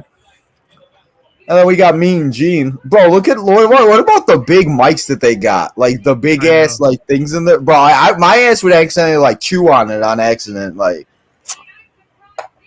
And did you notice like the headset that had spare written on it on the table because she didn't want to mess up her hair and put the headset on? I just noticed that. That's so funny. Yeah. It's a spare headset. She said, I am wearing that headset. Again, Vince would be losing his mind. Bro, okay, I just watched that Battle Royal I told you yesterday. Now seeing this man 17 years younger again is kind of weird. Kozlov, or how do you say this guy's name? Nikolai Koloff. Nikolai Koloff. Oh, sorry, Nikolai Volkov. Sorry. Volkov, okay. Nikolai Koloff. Yeah, Nikolai Volkov. Nikolai. But man, this guy. And Classy Freddie Blassie. Legend. Man, these legends were these managers back in the day, like Jimmy and Bobby, the Brain Heenan, like they were all just so good. Yes. Yeah. Like you can also see too, like this is where like Paul Heyman kind of got. It seems like he got some of like his work and like some of, you know what I mean, like. Well, it's hard to believe, but Paul Heyman was around managing at this time. Was he? Yeah. Yeah. Who was he managing? Well, not in WWF or anything like that, but he would have been. Where would he have been in '86? I forget, but like by '88, he's in the NWA. Okay. Might have been the AWA at this point. I will tell you this: if I got these 4 matches at WrestleMania 2 to go and see, I'd definitely stay home. Shit. I would want to do what I would love to want to do is go see it at a movie theater. That was the closed circuit. Yeah, the closed circuit things. What's up, Miss Na? So, Tino, I'm watching the Pro Bowl games. I have to wonder, how did Jake Ferguson make the Pro Bowl? Jake Ferguson had a great year. What do you mean? I dropped him week 3 of my fantasy league, and that fucked me up because I'm dumb and stupid, and he went off and went berserk. Jake Ferguson, I think, deserves it. You got to think, too. Think about all the guys that probably don't want to play or that are in the Super Bowl. Like Kelsey, Kittle, Dak opted out. Bunch of guys opt out. Nobody wants to play in the Pro Bowl. It's not what it once was, Eric.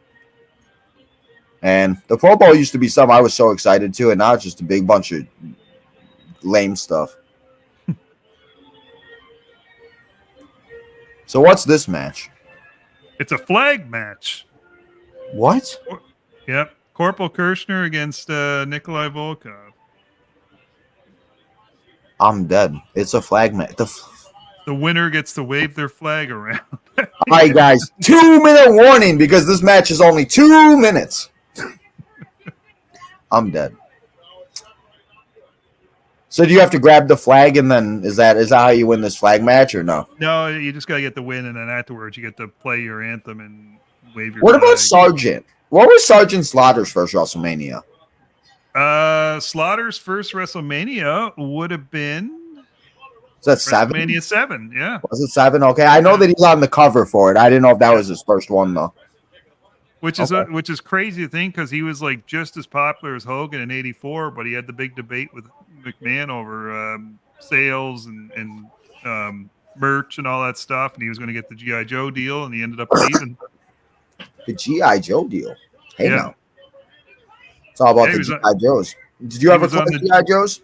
Oh yeah, big time. I was a massive GI Joe fan back in the day. I loved the GI Joes growing up. GI Joes and Transformers. That was my big deal. And the LJN wrestlers. I had the original LJN wrestlers.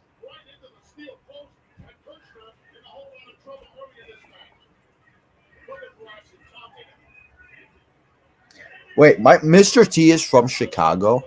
Yeah. I never knew that. He's Fun your boy. fact. Shit. I just learned Montez Ford is a Bears fan. I said, damn, we in the same boat. Me, you, and Seth. What's up? Let's have a table of 3 venting session. Yeah, Kirshner was a poor man's replacement of Sergeant Slaughter. I was gonna. That's why I asked about Sergeant. I saw that. I'm like, wait. I'm like, that's not Sergeant Slaughter. So no. Cane in the face. 2, 3, and that was it. I don't even have to. The guys, there's no reason for me to put the matches up or polls up because these matches are so short. I'll spend more time putting them up than the matches actually are. Yep. So, but in case you have not seen, I do have this match card of all the matches that went down. So we still have the steel cage match. We got the tag team match, and then we also have that battle royal. So. And yes, guys, this is how the match cards were back in the day. Yes, they weren't all fancy like they are now. Just a poster. I love the old school poster. Yeah, right? This is so cool. I would totally have this as a poster in my room. Oh, yeah. Yeah. It was on at 4 p.m. too, bro. That's perfect. Why can't they be on now? 4 to 7 would be lit. That, I'd have so much more time in my day. Oh, man. Now it starts at 6 and ends at midnight.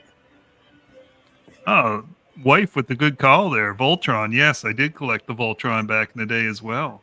Oh, true. Hey, you got a wife that lets you collect stuff. I hope to find one of those because my baggage is my collection. So I hope my wife, anyone out there, hopefully you like an action figure collection. There you go. Finally. Michelle, what are you watching? Michelle, what are you watching? It's not Friday. It's Thursday. TNA? Michelle. Oh, maybe. Michelle, are you watching TNA? Wait. Did AJ Styles show up in TNA? Oh, really? Wait. Well, they had to do something to trade off for getting Jordan Grace. No, I know. Is that what just happened? Is that what I'm missing, guys? Let me know. I wonder. Hit me in the chat. Nah, that's pretty cool. See, I would watch it. Like I said, I just need a day where I don't watch any, wrestling. I watch wrestling so much that it's just, I just have so much, not time to do anything else, I feel. Yeah, I hear you on that. But it's time for the Battle Royal. And, Jadis, you'll like this Battle Royal because it has a lot of NFL stars, and you may know some of them. So, Jadis, if you're still here, we had 20 men. I'm assuming 10 NFL, 10 normal. I'm assuming. No? Yes? Yeah, I think it's 10 NFL guys and then 10 wrestling guys, if I'm not mistaken. So is it set up like the Royal Rumble, or do they put all of them in there? All at the same time, yeah. Okay. And it's funny, they announce them, they all come running out one after the other pretty quick. Yeah, I'm trying to look.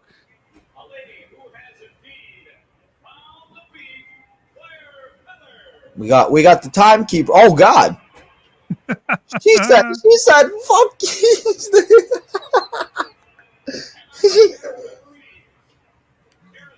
If We you can believe it, went if you from can believe her it, to Samantha Irvin. she was very popular back in the day. She had an advertisement for Wendy's. I'm dead. Man, people keep talking There's your about boy. Wendy's. I think I gotta have Wendy's for lunch or dinner one day because did they just say Dick Butkus? Yeah, Dick Shut the Butkus. fuck Yeah. up. Bet. I actually have a book signed by him. Legend, man. Legend. Oh, we got Ed Too Tall Jones. Is it the 85 Bears? Is that what they're doing here? No, so he would have been with the Cowboys. Yeah. Ah, okay. I didn't know if they were doing all Chicago because they were in Chicago. There's a few Bears in this, but yeah. Yeah, because what, the fridge? There's somebody else too. I forgot. This guy, Jimbo Colvert, I think he was a Bear, wasn't he? I don't know. Not my era, bro. I remember Kyle Orton was the first guy I remember. I'm sorry, Kyle Sexy Orton. Rexy. Can't forget about Sexy Rexy. The old gross man. Yeah. My mom bought me a jersey of him, and it was right after, like right around the Super Bowl, and after he lost the Super Bowl, I think I threw it away. Former WWF champion Pedro Morales. Tony Atlas.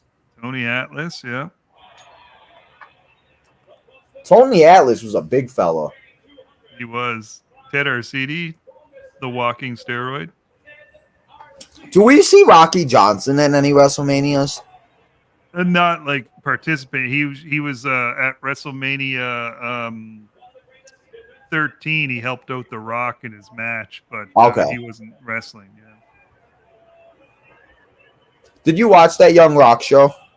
Not at all. No. Danny Spivey, Will and Mercy.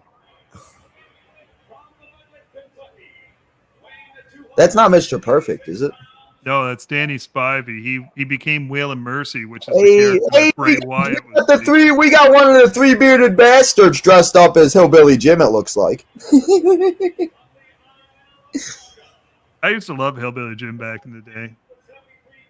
He reminds me of that guy that would be just so entertaining. You know, Haku, toughest man in wrestling. Ting. Your boy, the Sheik, coming down the aisle. Iron Sheik, it's Sheiky, baby. Man, rewatching that gimmick battle royal and knowing what I know now about that poor man and knowing that that's why he won is just like, oh my God, I feel so bad. The Pittsburgh Steelers, they're black and yellow. Oh shit! How much money you think they got paid to do all this? These football players. I wonder. Yeah. Ernie Holmes, I should say. And they had active players. Like the NFL would never let that happen. No. Yeah. Right, you got to think like this is probably right after the Super Bowl too. Mm-hmm.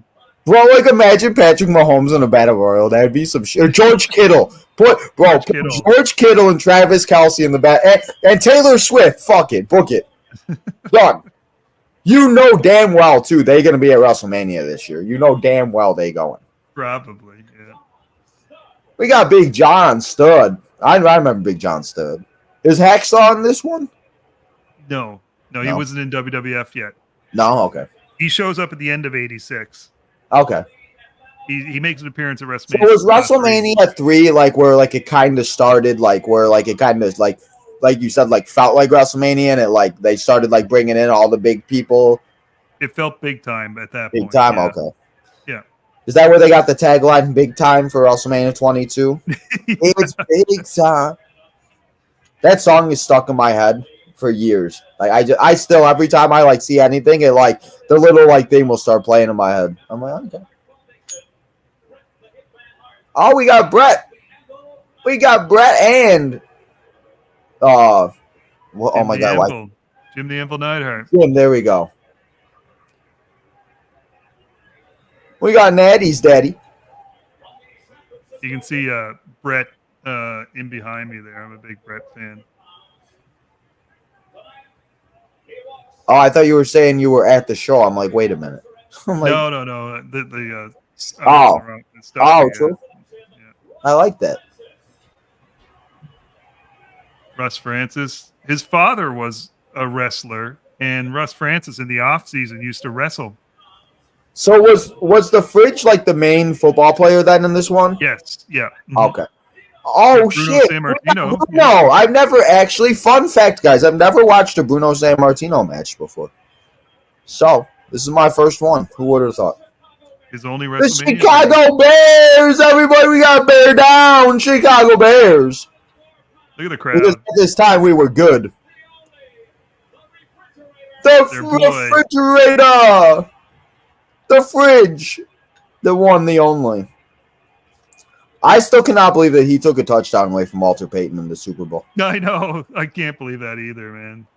I rewatched it. Like they had it on like the Super Bowl, you know, how they do like the replays and they had that one on and I was watching. I'm like, damn. I'm like, you're telling me they gave this like, oh shit, 520. Andre the Giant. They just came out with this figure.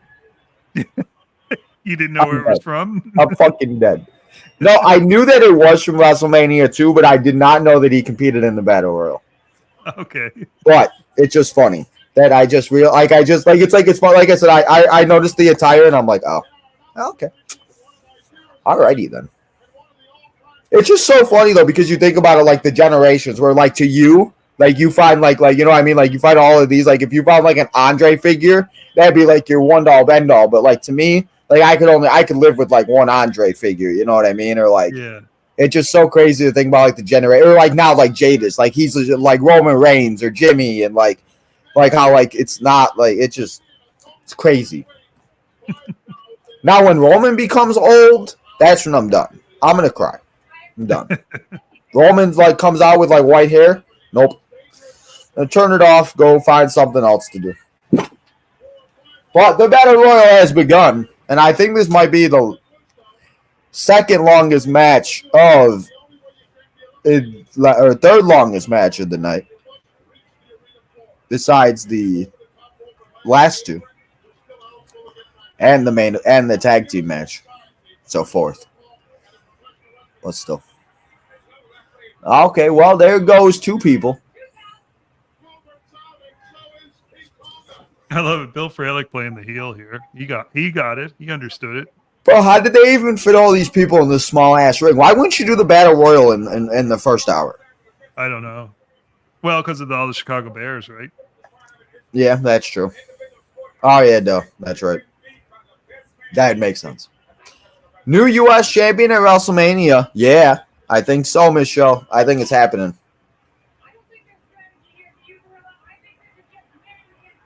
Man, could you imagine a stable with LA Knight and Logan Paul in it? A stable? Yeah. Oh my God, imagine. That'd be pretty cool. What would they be called? The Yeah Brothers? Instead of the Paul Brothers, they're the Yeah Brothers. I don't know what you call it, but you have those two and maybe throw like Theory and Waller in there. Waller, oh my God. That'd be a good stable, man. That would be a funny stable is what it would be. It would be. It'd be like the promos alone would be fantastic. It's so funny because Grayson Waller is another one of those where like I hate him, but I just like him all at the same time. And Austin Theory's starting to become one of those where like I've never really liked him, but like I'm starting to like him, but I still hate him. Like he's annoying as fuck, but I really enjoy everything that he does. And to know he's kind of like a kid like me where he watched it, he went to all the shows and everything, kind of makes it. And to see the trend, did you ever see the transformation this guy went through? Like it's sick. Oh, yeah. I need that type of motivation to get in the gym because my ass fucking like needs like something or another. Oh shit. Oh. Sometimes chaos. These wrestling shows relax me so much. Sometimes I literally will fall asleep. Like I think I fall asleep watching a wrestling show about 98% of the time. Oh, Tony Atlas is cleaning house. The fridge threw him out. So is this where the fridge cleans house and then fucking Andre the Giant steals the dub? Pretty much. Why can nobody eliminate Andre? I'd go after him right away. Shoot. I love how I start talking as soon as I start yawning. I hate to see it.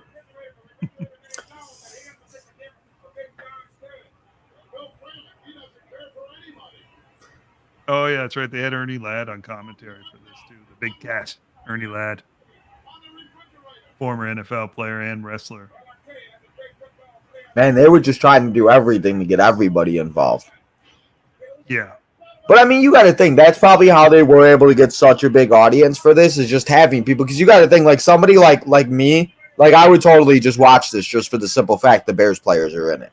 Yeah, true. And that's what they were going for, right? That's why they had all these weird celebrities and all these different people. They're just like, let's get eyeballs on this thing. I mean, and that's the thing. It's like people like make the comments about the YouTubers like Logan Paul, Bad Bunny, or even like the YouTube content creators that make like YouTube videos for like WWE or trying to become WWE. Like if they become it, all of their fans start watching. Where guys got millions of subscribers, Logan's got billions. Like it just like. Yeah.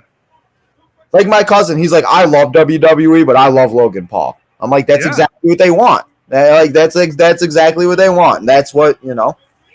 What, like he's got like 3 times as many YouTube subscribers as WWE or something like that? Isn't he like 300 million or something? I mean, I would not be shocked. I would not be shocked if you saw Mr. Beast at a WrestleMania. Oh, this year? This year or next year, he's got 1 billion subscribers or something like that. And my mom decided it'd be a great idea to reach out to him and just send him a message about me. I'm like, Mom, you are so embarrassing. I'm like, Mom, you are sending him. I'm like, oh my god. I'm like, now if I meet this guy, he's gonna be, oh yeah, your mommy messaged you. Message me. Like, great. You gotta love moms, right? Gotta love moms. I love my mom though. She's the best. But yeah, no, and that he's actually talks about it because he just went to in one of his videos. He was talking about how he was in this town and he was just like, oh, let's go to WWE for no reason. So I mean, very well. I mean, that's one thing, and especially with Nick Khan running things. I mean, he's going to reach out to these people. He's got like the sway, right? So I mean, and that's the thing, bro. Like, that's the thing. These people don't understand. Like, if you are big enough, like, that's the type of opportunities that come that you could literally be in WWE just because of doing YouTube or just by like, you know, and it just that's all it takes is one thing, and you know, shit, it's over. It's 1 billion eyeballs on 2 billion eyeballs, right? Like. Yeah, and if you get the right thing, I mean, you see somebody like how oh my god, I'm trying to think of what would be a good example, but like, I don't know, it's just crazy. I still think it's crazy that DX is running the show still. It still boggles me that they are literally in charge of WWE. Literally, Vince isn't even there no more.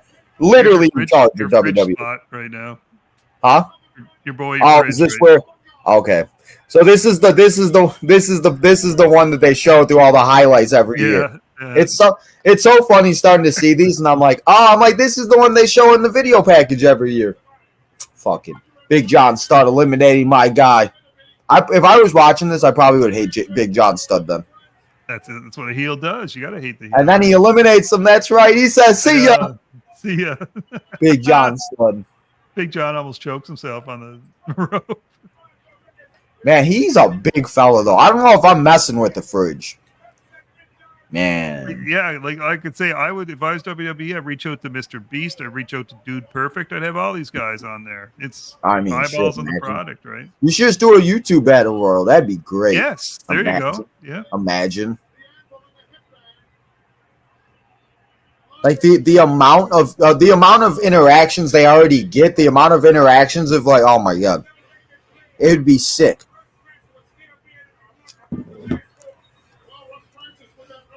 Oh, we down to 4. We got Brett, Jim, Andre, and some jobber guy, I think.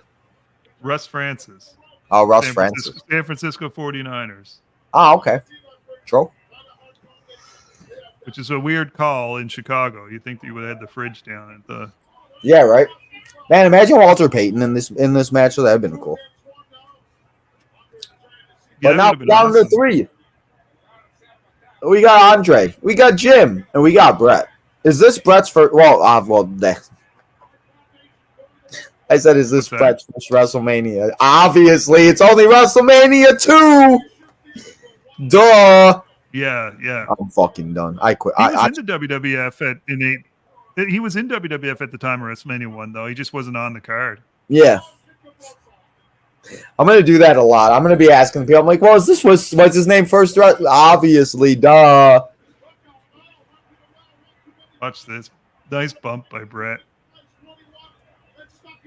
Oh shit, man! He powers over it. Like, he makes Jim look so small. I know. How about Andre's tan? It's like just on point. I just can't. What's with the yellow attire though? Like, I just feel like he looks like a banana. It was a bold choice. It was. Like, I would have went red, maybe. Andre was in rough Jim's shape gone, at this point. and Brett's gonna be gone in a minute. I'll take, since it's Andre, I'll take this time to do a cheap promotion for myself. My latest video is I actually interview the authors of the Andre the Giant biography. It's on my channel right now. It's Bertrand Hebert and Pat LaPrade. So go over and check it out. I'm wrestling with the 80s. There you go. The link to Wrestling with the 80s will be in the description after the video goes off air. So everybody go subscribe. All that good stuff. If you want, you could actually share it in the chat right now. Maybe you could do that I'll too. do that right now. Yeah. Appreciate that. Always, man. Always got to help each other, you know. But Andre the Giant is your winner, of course. We just hit 20 likes also, guys, so I appreciate you. Thank you, guys, hitting that like button.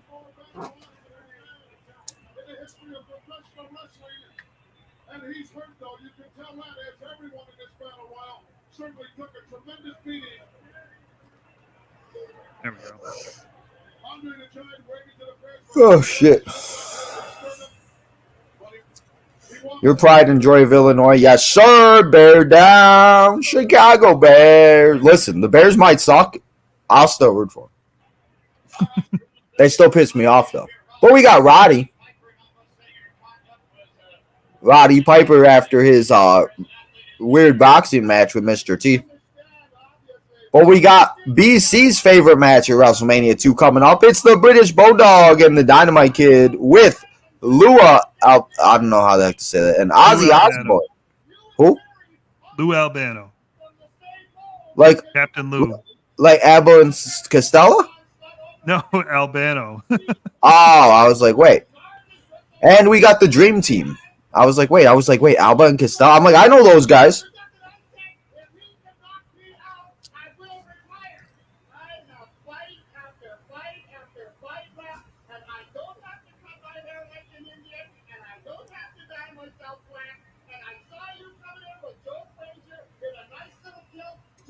Whew. Shit.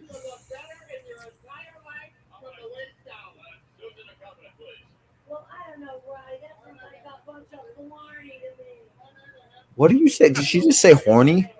Blarney. Oh, I thought you said horny. I'm like, you horny? You want Roddy or something? Except the fact that Roddy is Scottish, not Irish. Blarney's an Irish thing.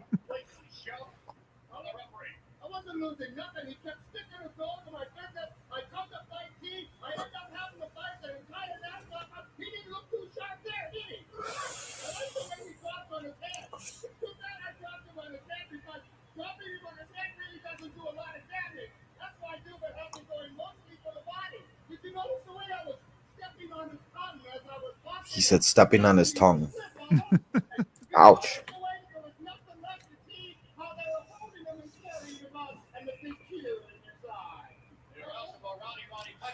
The big tier, guys. We're almost done with the second hour. This flying, bro. I didn't think 12 matches would go by so fast. But when they're 2 minutes long, that helps. I mean, yeah, that does help.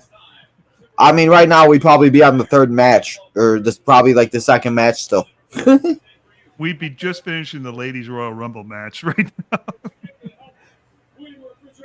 That's so bad. That's so true. That's so true.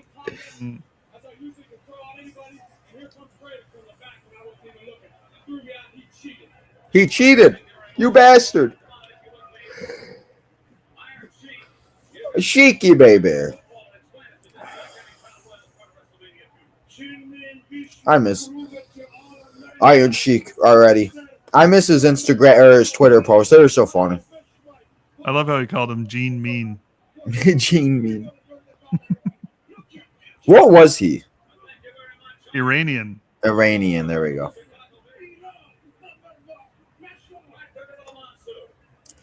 Gorilla Monsoon.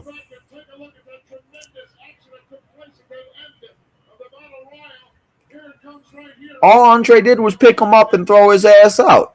I don't know what was so great about it. I mean, did we expect anything less? Well, Brett did the work for him too. He climbed up there and everything. That's true. Andre was in rough shape at this point. His back It was was really he? messed Okay. up. Yeah. hmm So, what was his last WrestleMania? His last WrestleMania.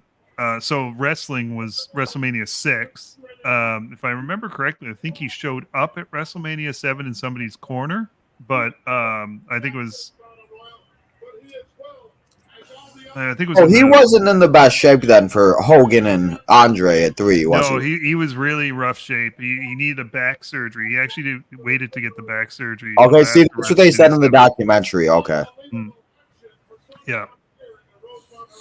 You can in his gear at WrestleMania 3, you can see like he has a huge back brace underneath his singlet. So yeah. Oh, really? Okay.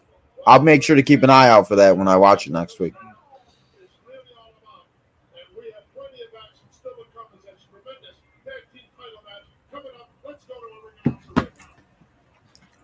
Tag team match coming up next. Your favorite match of the whole show? It's a great match. And take note, Greg the Hammer Valentine works about 95% of the match for his team. So the Rosemont Horizon is now the Allstate Arena. I'm dead. Is that what it's Yeah, called? Yeah. I'm dead. Okay. So, guys, we were in this arena 2 months ago. I did not know that. That's one fact. Man, the fact that I was there live still, it still don't feel real. Like, I think about it, I'm like, was that even reality that I saw all that live? Man, how was that pop, by the way? Oh, my God. I remember looking at the guy. I made friends because I went Friday and Saturday. I made friends with the guy sitting next to me because he got the same seats. So I talk to people. I make friends. I talk about my podcast. Blah, blah, blah, yada, yada, yada. But I literally looked at him, and I'm like, bro, is he really going to show up? And then all of a sudden you hear, no. I'm like, oh, my God. We both we hugged. We were like, I was just, man, the pure joy. I listen to myself when I, listen to the video, and it's just, pure happiness. I'm just like, oh, my God. I never thought it would happen. And I'm one of those that I always say, don't get your expectations too high, because if it doesn't happen, then you're not let down. But if it does, moments like that are just so great. And it just oh my God. And Randy too. Seeing Randy was probably my favorite though, because I love Randy. I've never seen Randy like I've seen him live, but I've never actually seen him in a match like that, and a cage match or a Hell in the Cell or anything. Yeah. So that was just really cool too, because because the Randy pop was pretty huge too, wasn't it? Yeah. Well, and that was the thing. Everybody was saying, it's let's not forget about Randy. Punk's return was so good, but let's not forget about Mr. Randy Orton coming back after 16 months. And so something I'm not a big Punk fan, but that was a cool moment. I will say that. Yeah. And I do feel bad that he got injured. Man, it's so bad. It never seems to end.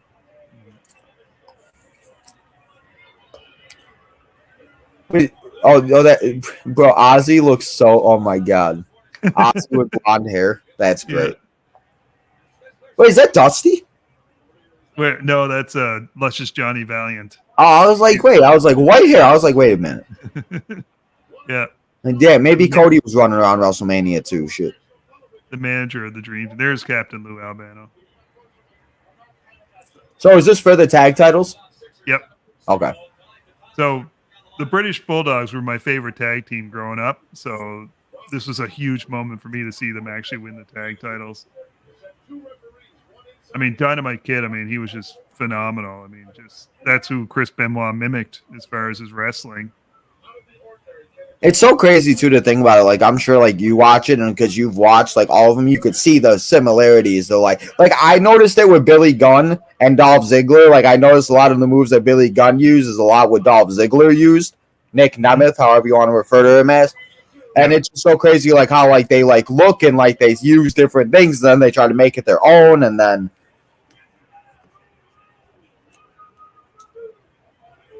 Like, I wonder what will be the next, like, You Can't See Me, or like the Five Knuckle Shuffle, or like the Rock Bottom, or like the People's Elbow.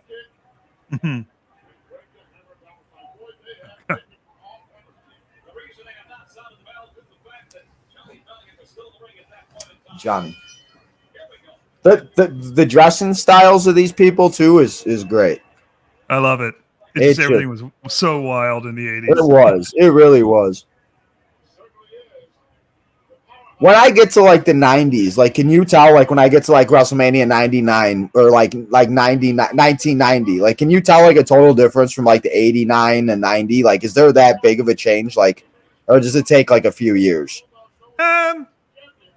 Because like people say that they're like the 80s and then the 90s and then the 2000s. Like, when does like that, you know what I mean? Like, you mean like as far as the style, or just just like the style in general? Like like yeah, you see a difference right off the get. Like, it's literally like my wife and I always talk about it. It feels like every decade literally stops and ends, and like the styles change as soon as it stops, right? Like, you went from like just the wildness of the 80s here to grunge in 91, and then everybody's in like flannel and long hair and stuff like that, right? So that's when Undertaker is in his flannel gear, right? When he has like the dark and he's got like the purple and stuff, right?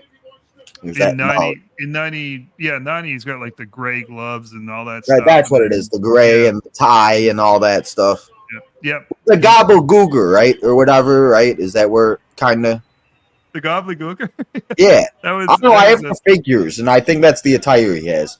Is it from Survivor Series 90, yeah. Mm-hmm. Okay. Yeah. Watch how fast Dynamite is, man.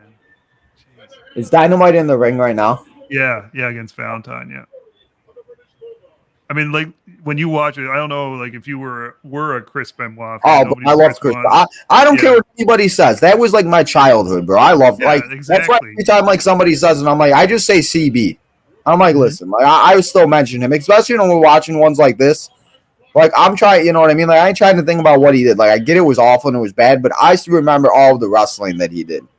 You can't erase what happened prior to it. Just like Vince. Like, even if it goes through, like, I'm never gonna forget what he did. Like that's why I'm praying that they better not get rid of the stuff on the network, like his stuff with Hogan or with Austin and The Rock, and like I'd be so mad.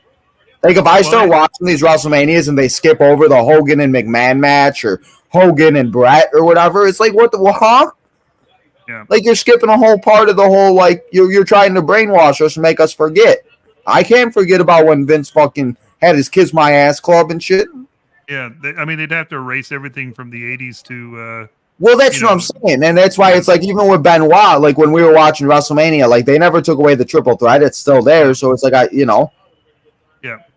It's like, you can't erase that. Like, I get if you want to take bits and pieces off. Like, I guess, like, at the end of WrestleMania 20, they celebrated with their wife and his wife and kids. Like, I get that because, obviously, but, like, let's not erase the match and the rivalry. Like, shit, I'm still trying to watch that every once in a while. Even though it's kind of like, like, what the fuck, Vince, but, like. Yeah. But, I mean, like, when you watch Benoit or Dynamite in there, you see Benoit. Oh, yeah. I could just see it by the suplex that he just did. Like, I felt like I was just watching Benoit.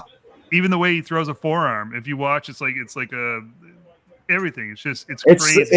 It's so weird too, because if you could probably put it seamlessly next to each other and it'd be like the same person. Yep. He even tried to mimic his body type after him. Yeah. Davey was a freak of nature for strength too, man. Were they very high on tag teams at this time? Was this like when they tried to get tag teams going? Golden age of tag team wrestling right now. Golden age, okay, that's what it was. Like both in WWF and like the NWA. Like, so is that what we're in now? The golden age of wrestling right now? Yeah, we're in the golden age right here. Yeah. So how long does the golden age go for? Until like from 84 to 92, you could say. Okay. Yeah, and then it's a new generation after that. New generation. And then the Attitude Era, right? Yep. Okay. Learning something. Like, I'm just gonna have you on every episode. Just be the encyclopedia for me.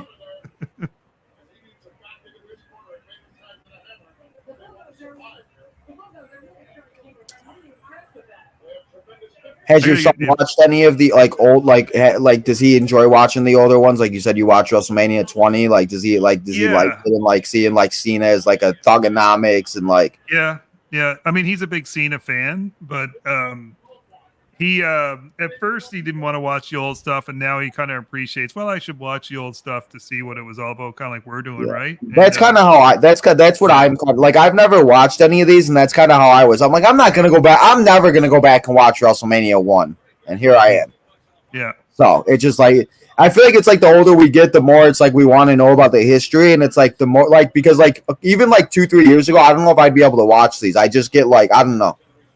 But it's like now that I understand, it's 40 years. There's a lot more, and like I said, like my thing is just looking for like the figure attires, like the Brutus the Beefcake. They have this figure out. It's a legend, like series number 18, I think, or something like that. Like that's what I'm intrigued about is just to find out all the figures and what years they're from. Yeah. And like my son will ask a million questions too. So I know. If I ever ask a million questions, let me know. I don't want to. I won't be your second son. I promise. I'll adopt you, Tino. There you go. Sure. Why does everybody want to adopt me? It's like nobody in my real family wants me, but everybody wants to adopt me. Shit, my roommate is calling me her adopted son. I'm like, well, all right, sure. Whatever works. 2. Low key, probably the best wrestling match. You're right. Yeah, it's by far. Yeah. And then the Hogan match is pretty good too, compared to the rest of the matches. Well, we only got 5 left. I mean, we're already 2 hours in, I think. Yeah, almost.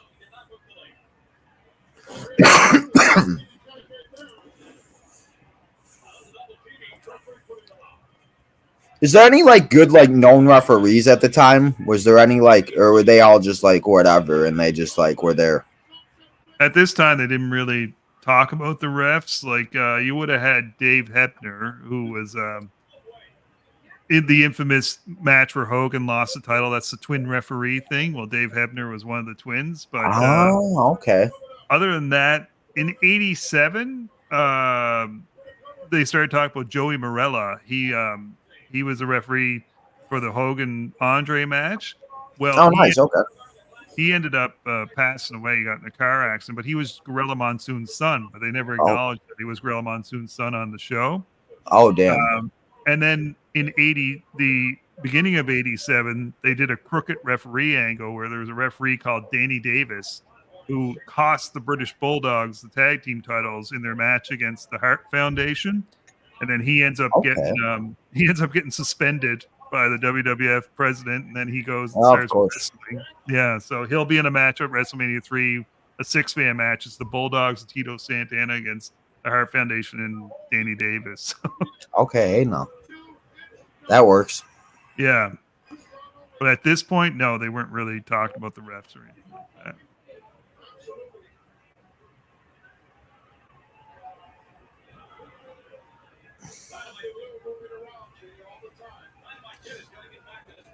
I hate when I forget to post something on one of the social medias, and then I'm like, damn, I forgot to post this on TikTok. Oops. Oh, well.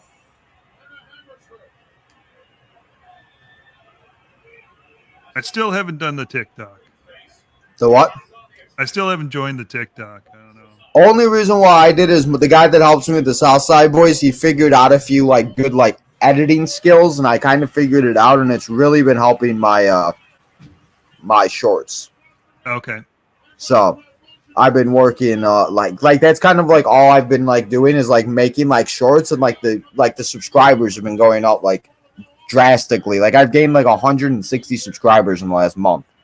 Right. Mm-hmm. So it's like, shit, that's all it takes. Make some shorts, call it a day. And it's just like stupid things. Like if we're watching this, like when whenever I watch WrestleMania 3, I might take like a 10-second clip of like Andre, like Hogan body slamming Andre, and then I make it like a short, like first time ever watching WrestleMania 3, and it just something like that. Like I did so many shorts while I was watching the Royal Rumble retros, like it was crazy, man. That's the thing I want to. I think I'm going to do next year too. Is I want to go back to the first Royal Rumble and watch those. I've never watched those either. Yep. Mm-hmm. I've heard that some of them are good because I think I've went all the way up to 96. I think that's like as far as I've ever went is 96. But very interested to see how like the growth of that they were too. Well, and I mean, of course, the 92 is probably the greatest Royal Rumble that they ever had. Oh, is it really? One. Oh, is that okay? So that's the one everybody continuously talks about. Okay. Yeah. I mean, it was just loaded with Hall of Famers too, right? Just crazy. It was just stacked with like the guys like now. Yeah. Mm-hmm. Gotcha. Okay. Yeah, no, because I watched 95 and 96 for the first time this year, and I was like, you know what? Let's go back to when I was born. I'm like, screw it. Those are the years Sean won. Let's see how it went. They weren't bad either. The thing I hate about the older ones is you don't know what entrance you're at.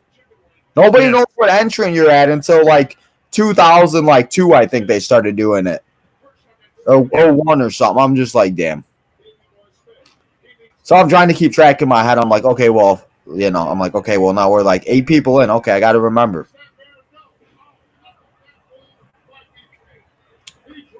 Man. Did he ever carry around? Did he really carry around scissors and like try to like cut people with them, or were they like fake scissors? Who? Didn't yeah? Didn't he like have yeah? He had barber shears and he had like hedge clippers he would bring to the ring and hedge clippers. Interesting. Yeah. Okay. And cut people's hair. Yeah. That's interesting.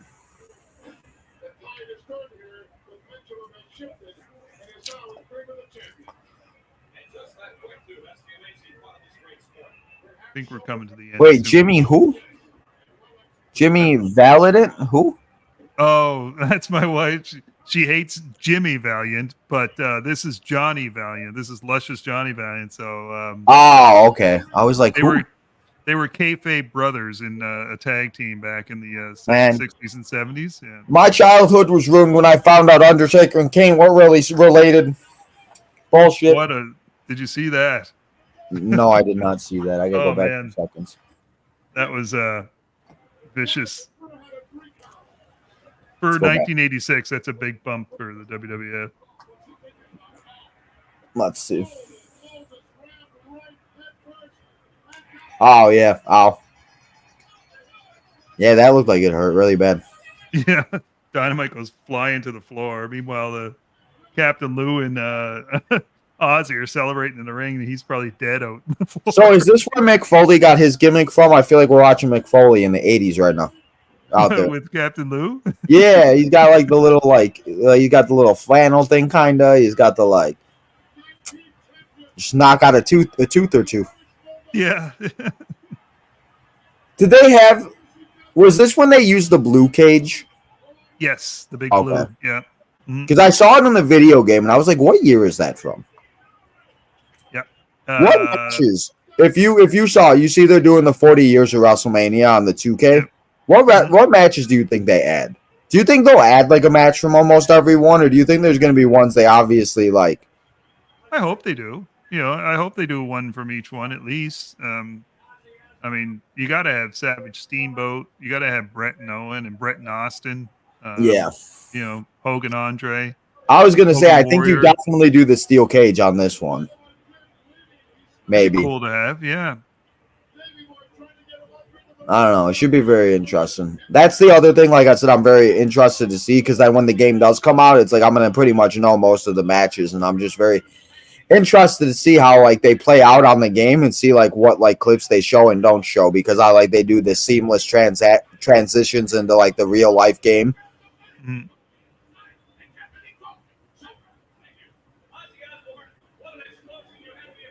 I feel like Ozzy has no idea what's going on. He is high as a. I was gonna say he looks high as a fuck. He looks so high. Mm-hmm. Yo, what's up, Daniel? What's up, bro? Appreciate you stopping by. I think we have. Oh, we are hitting that 2:00 hour, and we're gonna head to LA very soon.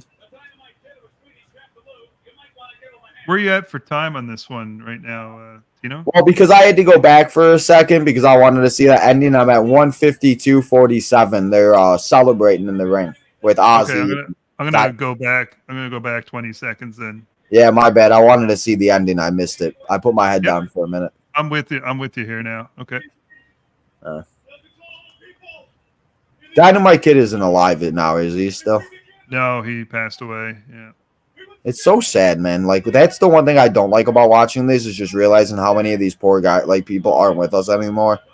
They are. I mean, Dynamite wasn't exactly the greatest guy, so I don't think a lot of people were brokenhearted about it. But for me, it was a big deal. I mean, that was again. Well, we yeah, didn't know I mean, we didn't know what these guys were like behind the scenes. We just well, saw these that's guys the on the you know, and screen. that's the Yeah. biggest thing. It's like the fucking internet makes everything. Like, that's why it's like I think about it now. It's like that's why I enjoyed all the WrestleManias. I think as a kid, and why I thought they were all so good is because I didn't. And now people will talk about like like the once in a lifetime, or like they'll talk about like Undertaker and Shawn Michaels, or they'll talk about like Randy Orton and Triple H like at 25. And I'm like, I didn't think that match was that bad. But then they're like, well, Undertaker and Shawn should have went on last. And I'm like, you're right. And then I'm like, damn, that kind, you know. And it's just like. But that you never knew any of that. It was just the wrestling. You didn't know. You watched it. It was a good show. You had a good time. Yeah, well, it's like people now like they freak out about so and so not showing up in the Royal Rumble, and it's like Oh, my WWF God. WWE never even teased that. It's just people were making it up on the internet. And then they again, start it all believing goes back to not getting your expectations to everybody. Like, again, I would have loved to seen AJ Lee. I would have loved to seen all these people. But that's why you don't get your expectations too high, because then you don't not let down. And then, but then if The Rock would have shown up, or AJ show, hell yeah, or Matt Cardona, like I got no predictions right besides Naomi, and I think I got one other person. Oh, Andrade, I said would come back. That was it. But those were two that were teased, and we saw Naomi might come back. Andrade left AEW. It was like, you know, all the other ones were just more or less like maybe, but you can't, like, you know. And I mean, how cool. And I think the people we saw made sense. Like, we saw a lot of NXT superstars. We saw Jordan Grace. We saw Andrade make a return. We saw Sami Zayn come back. We saw, like, you know, like, again, it would have been cool to see all these people, but what would they have really done? Make a one appearance and then not come back? Yeah, I mean, it was cool to see Jordan. And they used the depth of the roster. Like, we were talking about the depth. Like, think about it. They didn't use any legends of the women's. We had all NXT when we didn't see, like, Tori Wilson, Trish, Lita, Molly Holly, like all of Maurice, Michelle McCool, like that, you know, and that, like, that goes back to the depth. Like, we got Roxanne, Tiffany, Jade, like Liv coming back, you know, like all of it. It's just like the WWE, I don't think has ever been this deep ever. Even like, remember WrestleMania 32 when all those people were getting hurt, like Bray, Cena, Rock, everybody was hurt and nobody could perform, and the roster was depleted. Like, now, it would be a completely different story. This is probably the deepest main event roster since the Attitude Era, I'd say. Oh, yeah, for sure. Yeah. Who's the chick with black hair? Elvira, the Mistress of the Dark. That's who it is. Okay. Yeah. So are we in LA now? We're in LA. Yeah. Okay, we are in LA. It's Ricky the Steamboat taking on Hercules Hernandez. Yeah. Hercules Hernandez. Can't speak. Oh, we got the Funk Boys in the house. Okay, we get to see Terry Funk, the Junkyard Dog.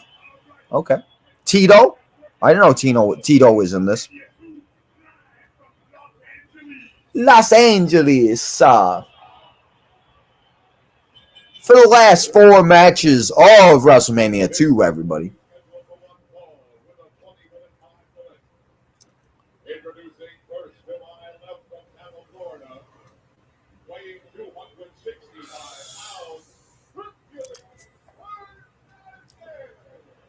Man, I was a big Hercules fan back in the day, too. Man, Ricky. Wait, is this the title? Nope. No title here. Well, how was Ricky, Dragon Steamboat, looking this good at WrestleMania 2, and 23 fucking years later at WrestleMania 25, this man still looked in that decent of shape. I know, eh? Timeless. What about, we were talking about R-Truth yesterday. Shit, that man's going to be 70 and still running around looking the same. I know. Fucking K-Quick's ass. Quick, yeah. I saw him in the 2002, 2001 Royal Rumble I was watching. I was like, oh, look, it's Truth. But he knew what match it was at the time. Mm-hmm.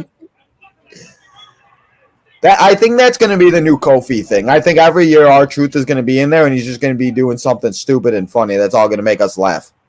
Yep. Just keep him out of the women's, though. We don't need him in the women's Royal Rumble, too. It was pretty funny, though. Where are the guys at? I'm just happy they didn't waste an entrance, and Valhalla still went in the match. Even though she didn't last that long. It was like, at least she didn't waste an entrance. Yes. Mm-hmm. And she had a moment. She had a moment with R-Truth, so there you go. Yeah. It's all about the moments. We don't remember the matches. We remember the moments. Yeah. Because again, I think I feel like you probably watched this a few times, and I feel like there's probably something you like just realized that you never realized rewatching this. Right. Like, yeah. It's crazy how like that can happen, where it's like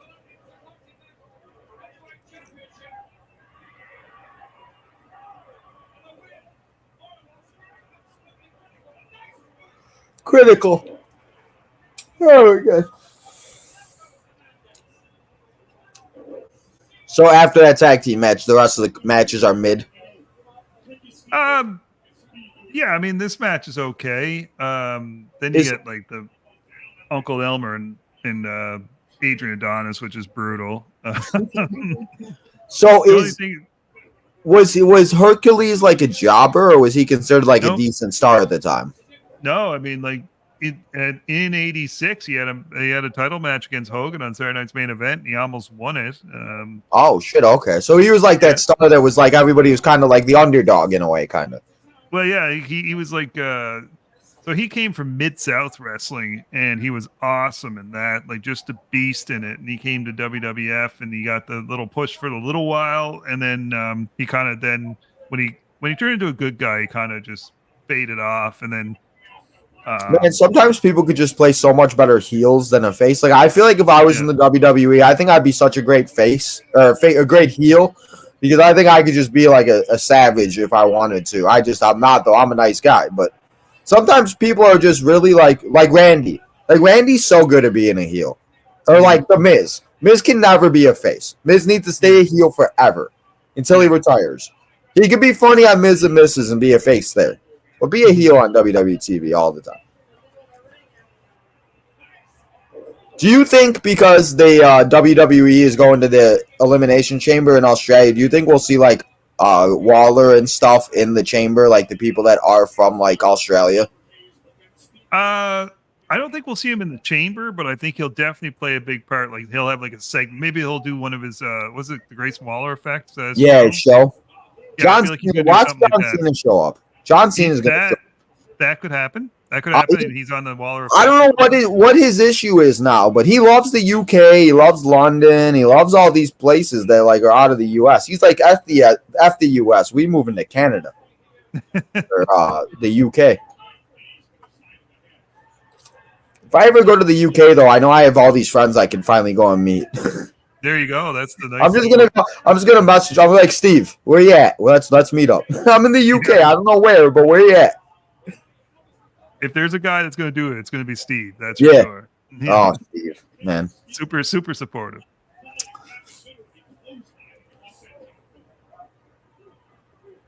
Ricky's such a good seller. My God. Did they, from WrestleMania 1 to 2, did they like up the roster too? Or were all these guys a part of it and they just weren't on the card?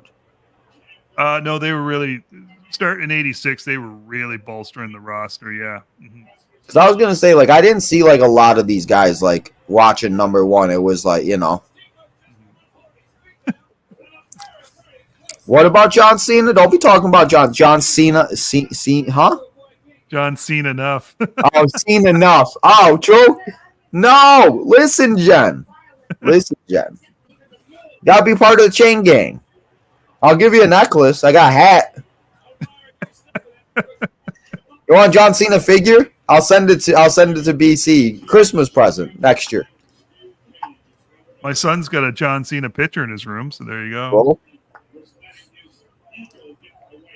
I found a Kmart John Cena figure. I had to grab it. Never have not seen a Kmart in like 10 years. I was like, okay. I was like, since when the hell did they sell figures at Kmart? Like, all right, sure. We don't even have Kmart here anymore. I don't even know if any are still open. I was just like, all right. I'm like, I saw it. I'm like, well, Kmart's not around. It must be valuable. I don't know if maybe you'll be able to tell me, because I do have this one too. Legend Series 1 of Ricky the Dragon Steamboat with a lizard. Why the hell does this have a lizard? Yeah, that's from '86 actually. After WrestleMania, he gets in a feud with Jake the Snake. You got to watch that, dude. So the Saturday Night's main event in May after this WrestleMania, Steamboat and Jake are supposed to have a match. Before the match starts, Jake jumps Steamboat on the way to the ring and DDTs him on the concrete floor when there's no mats on the floor. And he actually connected with the floor, like completely legit knocked him out. And what's even crazier is Jake, who's not a powerhouse, picks him up, deadlifts him, and throws him in the ring, puts the snake on him, and then they start this feud. And so to combat the snake, Cena gets a Komodo dragon. Is that what this is? Yeah. Mm-hmm. I thought it was a lizard. Well, yeah, I think it was probably like a lizard, but it's this thing's tongue's out too. I never noticed it. Like sometimes I look at these figures and I'm like, oh shit, I learned something new. Yep, the Komodo dragon, because he's the dragon, right? So yeah, that's from 1986. There you go. Fun fact. True.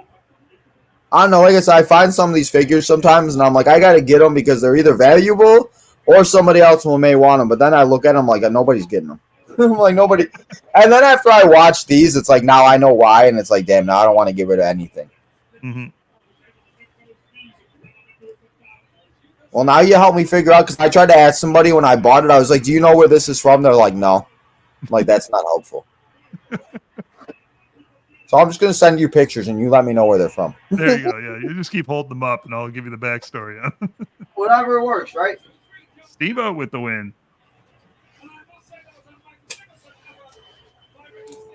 Here's another little what do you call it? Tidbit or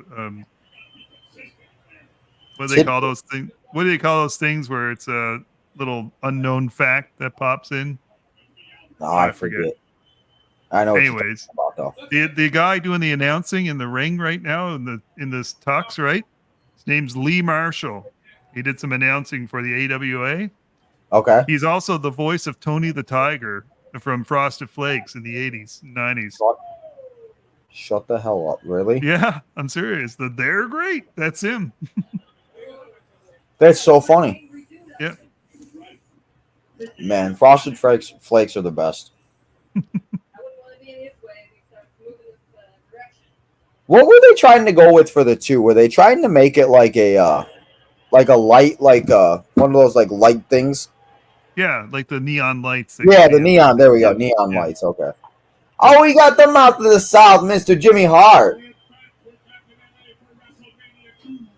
All right, so now we need to figure out where this Jimmy Hart figure is from, guys. He's got hearts on it. Where's it from? Where's it at? I can't see it. Funny as hell. I don't know where it's at.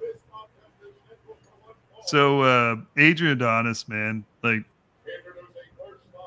So what's so bad about this match? Is it just not like it just not? It's Uncle Elmer. That's the problem. He's Hillbilly Jim's buddy, and he's just massive, but he's useless, basically, right? Adonis is just a freak of nature. He's like 300 and something pounds, but he can move around that ring like a freaking luchador. It's just crazy the bumps that he takes. I like a damn luchador.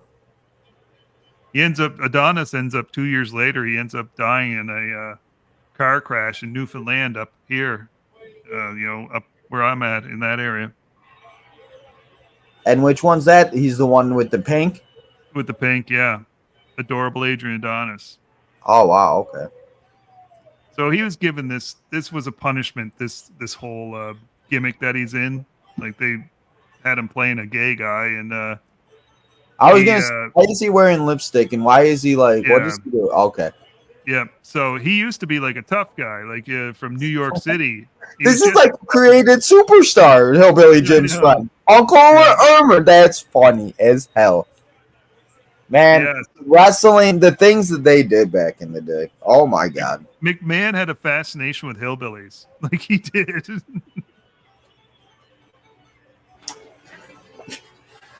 Yeah, Adonis, he had put on a bunch of weight, and McMahon was punishing him by giving him this gimmick. Man, my chair's falling apart. That's bullshit. I've only had this chair for like a year and a half. Not even. Fucking annoying. I was like, what's that? And a fucking piece of the leather ripped off. Well, that sucks.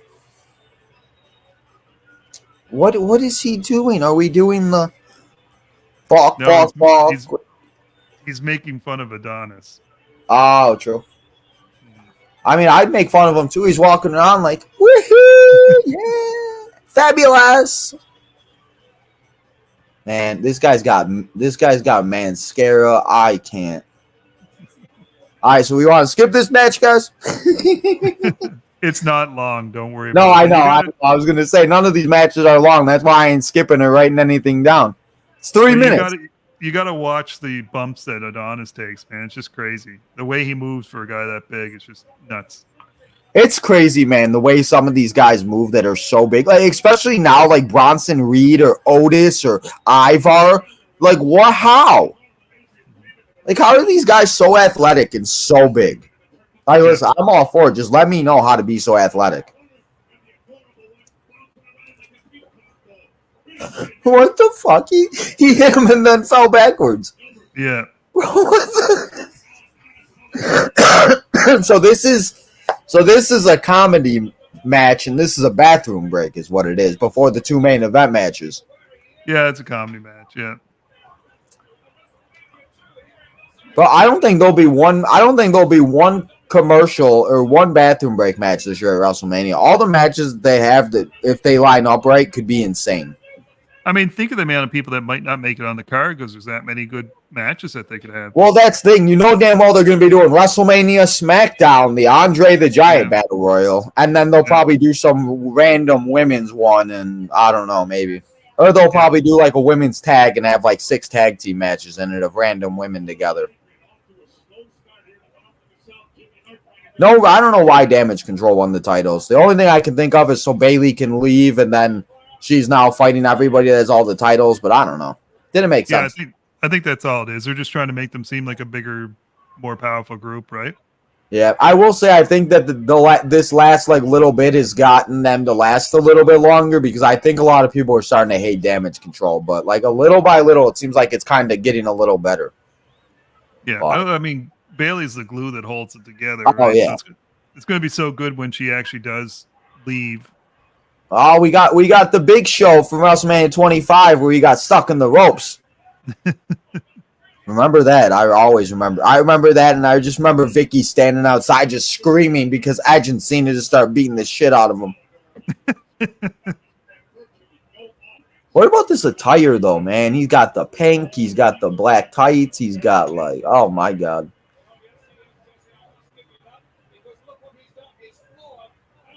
Now he's, oh, no, please don't. Oh, God. Okay. No. What did he just do? It's like, this is not, that's not PG. Truth, where you at? He's married with like 3 kids, basically. So this is what they thought a gay person was like. This is Vince McMahon's imagination. Well, and like this stuff that I forgot what they said at WrestleMania. Oh, fucking Val Venus. He goes, I WrestleMania. I think it was the one that we watched, but I went back and rewatched it, or it was 16 or whatever, and he was standing outside. He has a segment that he says, and he goes, I don't just something, but he goes, I come every single day. I'm like, you're not allowed to say that on TV no more. Mm-hmm. What's going on here? Yeah. And whatever his name, the fabulous guy wins. The adorable Adrian Adonis. That guy. Adonis. So now at the next WrestleMania 3, he has a hair versus hair match versus Roddy Piper. And okay. That's where Brutus the Barber Beefcake gets born from, because he's the one that cuts the hair of Adrian Adonis. Sorry, spoiler alert for you. I mean, hey, that's okay. I'll probably forget by Monday or Tuesday whenever I watch it, but that's good to know at least that. It's Piper's retirement match. Oh, really? Yeah, obviously the retirement didn't last, but I it was gonna was. say. Yeah, You notice He was how they going- do that, man? They do that shit all the time. The retirement match, and then that ain't the last retirement match. yeah, he was going to Hollywood to do. I think he was doing They Live. That's why he left to do that.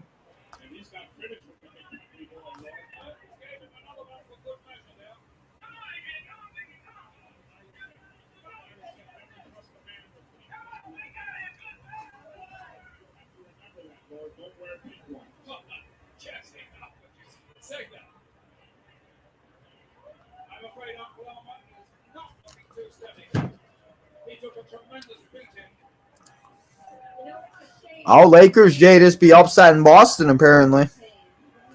I don't know. I just got a notification.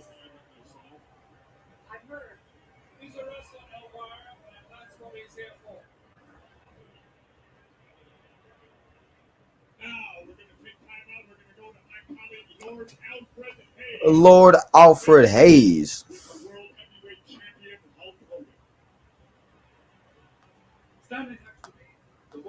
Oh, we got Mr. Hogan getting ready for his main event match. It's rumored that you're not exactly 100% fit, and it's also said the pundit may have a psychological edge against you, having put you in hospital once before. Now, this is a steel cage. How do you feel? Well, you know something awful, Albert. There's a lot of rumors going around there that the host is all busted up. So what?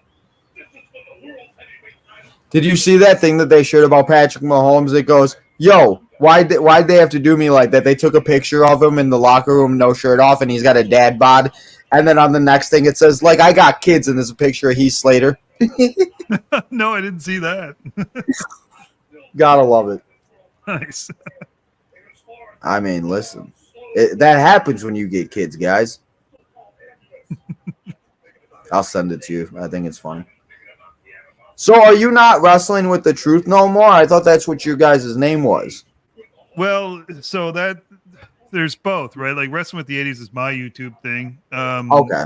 Wrestling with the Truth, we were doing that, and then Jay decided to take a break, and I was trying to like kind of keep it going on my own as the audio podcast, and Gotcha. Okay. I was finding it tough to keep both going, so I've been just concentrating on Wrestling with the 80s for now. Okay. Eventually, we might go back to Wrestling with the Truth. It just depends on what Jay wants to do, but Okay. I might, if the mood strikes and I decide to do a rant about modern wrestling, I might just go on Wrestling with the Truth and do it. But for now, it's I mean, just, hey, that works. I just didn't know. I thought because I when I was messaging you, I felt like because I didn't know. Like I figured it was you, but I just didn't know. And then when you were saying the '80s, I was like, wait. I was like, so okay. So I've got both. So I've got both things going on. But yeah, right now the concentration's on the YouTube channel, and Hey, we'll see what happens. you know, day by day, keep growing. Yeah, exactly. What do I think so far? I will tell you this: it's not as bad as I thought. But I mean, obviously, I'll have to see. But I mean, compared to WrestleMania 1, definitely different, and a lot. And it helps that you're knowledgeable about all of this because that actually helps. You know. I love my guy Lamar, but Lamar never saw WrestleMania 1, so he had no idea. Listen, Warren, just because you spend every day in the gym, my guy, doesn't mean we all can. You got your six-pack abs, Mr. American Prodigy over there, taking your shirt off and wrestling and shit. We don't have none of that. I got a belly. Shit. Listen. That's the problem. If I have a girlfriend, I might get even bigger because I'm going to be too comfortable.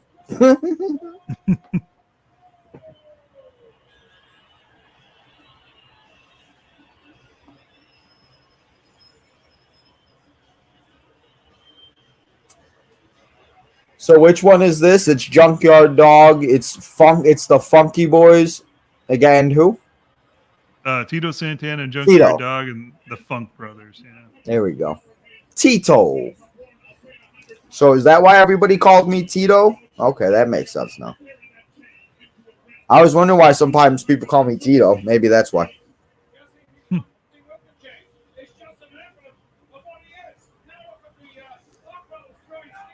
It's so crazy how many legends there are in this, though. Like, just crazy. I'll tell you, this is going to be one heck of a tag team match. Chico Santana and the JYD against from the Double Cross Ranch, Jerry and Boss. And don't forget the mouse. Did you like the mouse? So I don't understand why is everybody. Yeah.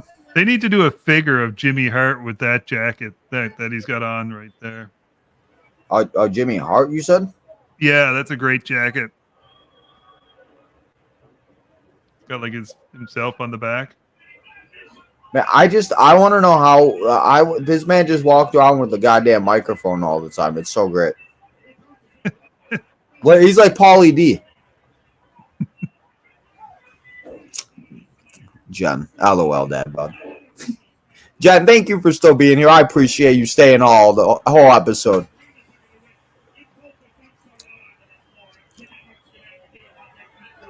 Appreciate you, Hassan. Thank you for liking that. If you guys did not see, go check out the Vengeance Day preview show. We got Vengeance Day this weekend. Do you watch NXT too?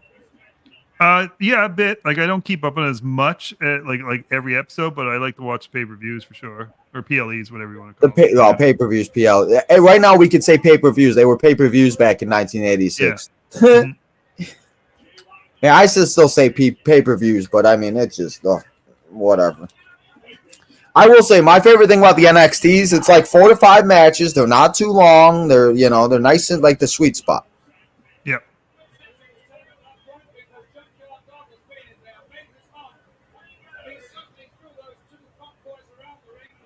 All of them were super over in their territories. WWF limited it a lot and long entrances. So is that why they don't have entrances like that? Is because they weren't like allowed? No, it wasn't back then. They didn't use music as much back then. But now, once Hogan started doing Real American and different things, Junkyard Dog would do Real American. Yeah, like Junkyard Dog would do Another One Bites the Dust and all that stuff. Yeah. So then they start by 87, pretty much everybody's got entrances. But yeah, Marlo's right. I mean, like these guys were massive stars on the independents, but in the territories, but they changed everything about them in the WWF because they didn't want to acknowledge the other territories and stuff like that. So that's why you have a legend like Dory Funk Jr. being called Haas Funk. So, Haas Funk. Everybody knew who he was, but 10-year-old me, I didn't know who Dory Funk was. Exactly. So this is, so that's what they're playing. And that's what they do today. Like they play to the younger crowd. Yeah, Jimmy Hart's got a full fresh beard too. Shit. Yeah, that jacket. They need to do a figure with that jacket on. Yeah, that would be cool. Yeah. They just did one with the it was like the yellow and like red or something like that, I think it was. It was like the Legends one. Yeah. Is that from a certain WrestleMania? That's when he's managing Hogan, yeah. Okay. Oh, dog, yellow and red. Yeah. Light bulb, duh. Makes sense now. Yeah, because I'm like one of those, like I said, if I have one figure of them, I'm good. Like, I don't need, like I got one Junkyard Dog. It's one of, like, his first figures, like, out of the Elite collection. And I'm like, I don't need another Junkyard Dog. Because they just re-release figures all the time. It's like, you know what I mean? It's like, and they're never going to stop. They're always going to be making these figures forever. They just going to. Oh, God, yeah. They're just going to make them more established, and then it's going to be $60 a figure at one point. Yeah. I hope not, but probably with their asses.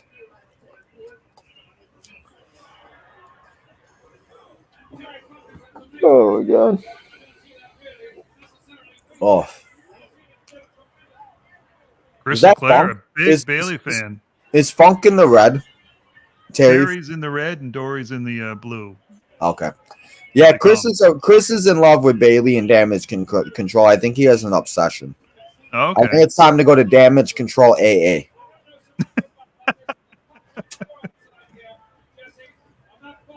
But I will say, Chris has been calling Bailey to win the Royal Rumble for like 3 months. So I got to give it to Chris. He knew Bailey was winning forever. Yep. It was the right call, too. It was. The women's, it's so crazy to think about from the first women's Royal Rumble, how bad it was, to like just the way it was, to like now how good it actually was like this year. Yeah. And how it was better than the men's. Like, how the men have been doing this for how many years and they still get outperformed by the women? Mm. But I also think it has a lot to do because there's not as many women, so it's like we really don't know who's going to come out, and seems to be a little bit more surprises with the women than anything. Yeah. You know damn well if AJ Lee showed up, it would have been the best Royal Rumble match of all time to everybody. But because Liv Morgan, 420 Liv Morgan, what came out, everybody's like, da. Man, I'm just not a Liv Morgan fan myself. Who's your favorite right now out of the women? Like, Oh, it's got to be Rhea. I mean, she's phenomenal right now. She's head and shoulders above the rest. I like Bianca. Bianca is impressive. What about like underrated, like NXT star, like a super, like Maxine Dupree? Like, who do you think could be like a next star? Well, I mean, Tiffany Stratton obviously is phenomenal. I think she's primed for superstardom. Yeah, she is. She is. I mean, Jade's going to be phenomenal. They're all so young too, is what's I know. Like Cora and Roxanne are like so young, and like even the women they have on NXT now, I think are still going to be something eventually once they get time. And yep. Even like Ivy, I think Ivy's kind of coming to her own a little bit. Like I wish we'd see more of the Creed brothers, but at least Ivy's on TV doing something. Yeah, I find Ivy's been she's had a few fumbles in some of the matches she's had, but I think that's just nerves for her. And that's and that's the thing. It's better to go out there and fail like that than to be like, because then she's gonna learn and get better. And like that's why like sometimes I mess up on these lives and I'm like, I'm just gonna learn and get better and like figure out something new. But I love in NXT where they get the chance to fail and then they can rework it and stuff. Like look at like I never thought Lash Legend was going to be anybody, and she looks great right now. She I like the character that she's got. She's doing. Yeah, I mean, Metaphor. I never thought Metaphor would be something like I thought they'd just be a laughing stock. But I mean, they are kind of like a legit faction. I mean, they aren't like the best names, and it's not that people don't like Lash Legend, Trash Legend, but that they we've called them before. But like I think that they just all work well together. Like or even Ori or what's his name Orso or whatever. Like he's even gotten over a lot more. Yeah, Fallen too. I really like Fallen Henley for some reason. I don't know. Maybe it's like the country, like something another. I don't know. Fallon's good, but like I find her character could almost be a heel because she like you almost liked Tiffany better in that whole segment at the ranch than you did Fallon, which is not the way it should have went, right? Yeah, we got 19 people in the house right now. What's up, everybody? We got a bunch of people popping in right now. Appreciate you guys coming and hanging out. Never did I think we get this many people in a retro episode, but hey, here we are. What's up? Hey, WrestleMania 2, man. Obviously, it's driving people here. I know, right? I guess so. Whatever works. Ever gets a job. Shoot, I mean, the numbers that I did last year for this whole series was just insane, especially having all of you guys on it and everything, and all of us just sharing it with everybody. It's like, it's good to get everybody involved in a little something. Especially around this time when it's like cold and it's kind of like, I just want summer back. I need the warm weather. Today it was 51. I was walking outside. I'm like, woohoo! I'm like, this is amazing. And we had like negative 20 like a couple weeks ago. I just could not even function. Walk outside, nothing. Nikki Cross, I like Nikki Cross. I just wish they could use Nikki Cross the way that Nikki Cross should be used. Nikki Cross can't be used correctly, ever. I like crazy Nikki Cross. Yeah, crazy Nikki. I loved her when she was Insanity. Yeah. Like when she did that thing with Becky, when she's like, "I'll fight you, Becky." That's just fantastic. So fantastic. Big facts.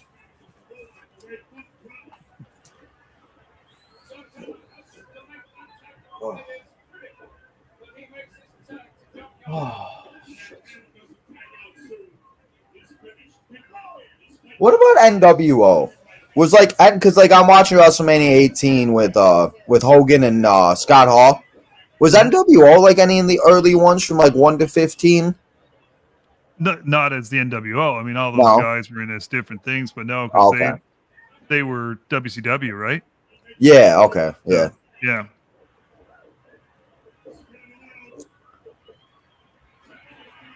No, if Nikki Cross was used the right way, Nikki Cross would be great. Yeah.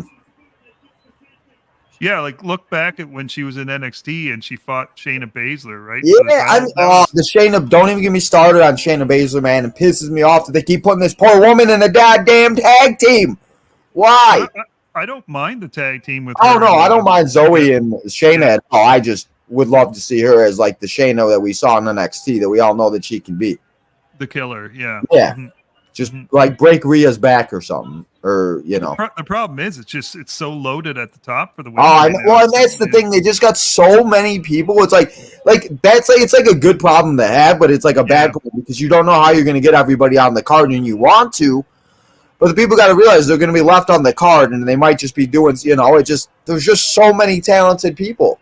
Like that's why I said it on my prediction show for like booking the WrestleMania card. Why don't we just bring back the Money in the Bank matches for one night on each? That's 6 women and 6 men you could put in a match right there that you don't, or like there's just so many different things that they can do that they just like, or like I would love to see like down the road since they took away the Hell in the Cell pay-per-view, I'd love to see an Armageddon Hell in the Cell again. Like we have not seen one of those since 2000. I'd love to see one of those where you got 6 superstars, top of the game, just going for the title. I think that could work so well. And especially all these younger superstars, I feel like they want to be like that Daredevil. So they're like ready to do some crazy shit. Well, and the thing is, too, they'd be better off right now, instead of having the tag titles, have just another singles title, like an intercontinental title level for the women, right? Yeah. So you can have that mid-card kind of like the Nikki Crosses, the Shaynas, and all those people fighting for that. Exactly. And then you have your upper tier, It would just open it up more because, like I said, like you said, like the upper tier where you could have Charlotte and you could have Rhea and blah, blah, blah, whatever. And then the mid card, you could have Liv, Zoe, blah, blah, whoever else. And then you even have like a low card, but I don't even think it's a low card because you got women like Maxine and you got Ivy, you got, Katana and Kaden, I think are very, like, I've been watching Katana since I was like 12 years old in American Ninja Warrior. So, the fact just seeing her wrestle is just so cool. And like a mid-title would be that's what I'm saying. Io, Dakota. We could go on. And the fact, like, even the 30 women that they had in the Royal Rumble, like, there were so many women that I thought would show up that just didn't. Yeah. And the fact they added Naomi back, and the fact that, you don't know who the hell's ever going to come back. Think if you had like a mid-card title and had like a Chelsea Green with that or something. Chelsea Green should be a champion at some point in some way. Right. I'm so happy she came back and she's actually had a decent run this time because the way that she was used the first time was just not okay. She's been fantastic. Like and she's even brought Piper up a little. Thank God we got Piper Niven back instead of Dewdrop. Fuck it up. And speaking of bearded people, we got the beautiful bearded bastards in the house. 3 BBs. What's up, bro? Thank you for coming and hanging out. Tino's time. So is this match over or is it still going? I'm confused. It's over. Yeah, the Punk won. Yeah. They hit Junkyard Dog with Jimmy's megaphone and got the win. Poor Junkyard. JYB.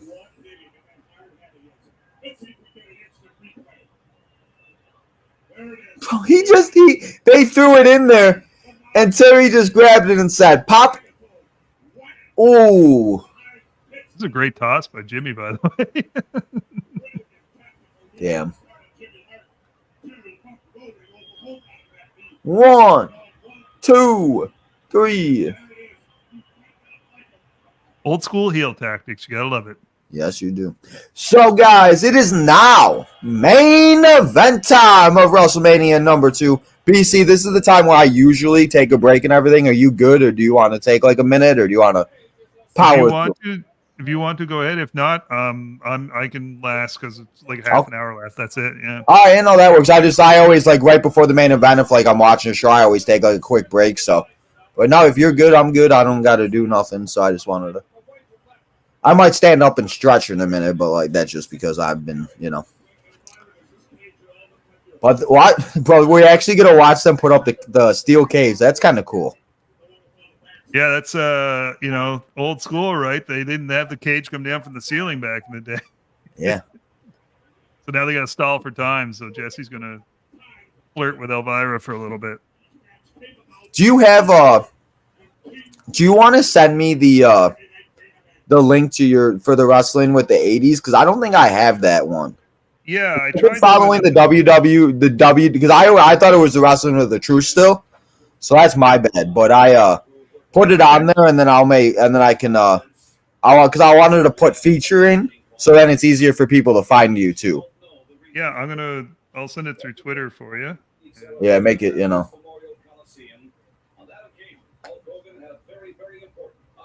Hogan. Man, he's just so strong. Oh, I see the Mahomes picture. I mean, listen. I mean, shit. That happens. He's got a beautiful wife. He's got shit. He's got a lot of shit. Hello, wrestling with the 80s. What's up, beautiful? Linking up. 3BB's already trying to link up. Look at him. He's like, who? He's like, who? You fucking funny as hell. He's like, let's go. I'm dead. So we are taking a look at Saturday's night's main event, everybody.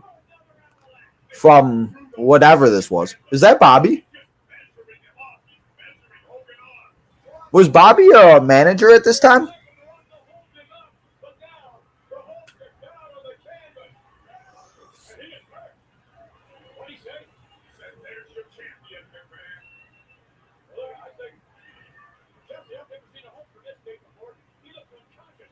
Ah, we lost him again. That's okay. It's main event time, though, guys. So we got half hour left. We good.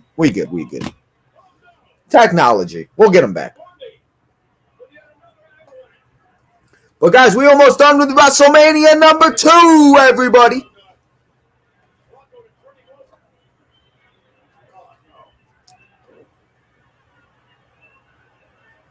King Kong Bundy just reminds me of a bald Big Show. Before Big Show was bald. Maybe King Kong Bundy is just Big Show reincarnated.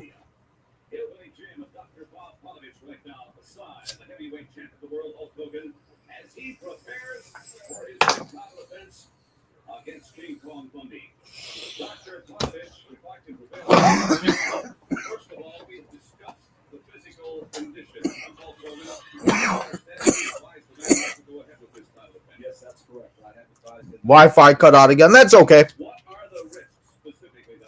You ain't missing much. Just come back in whenever.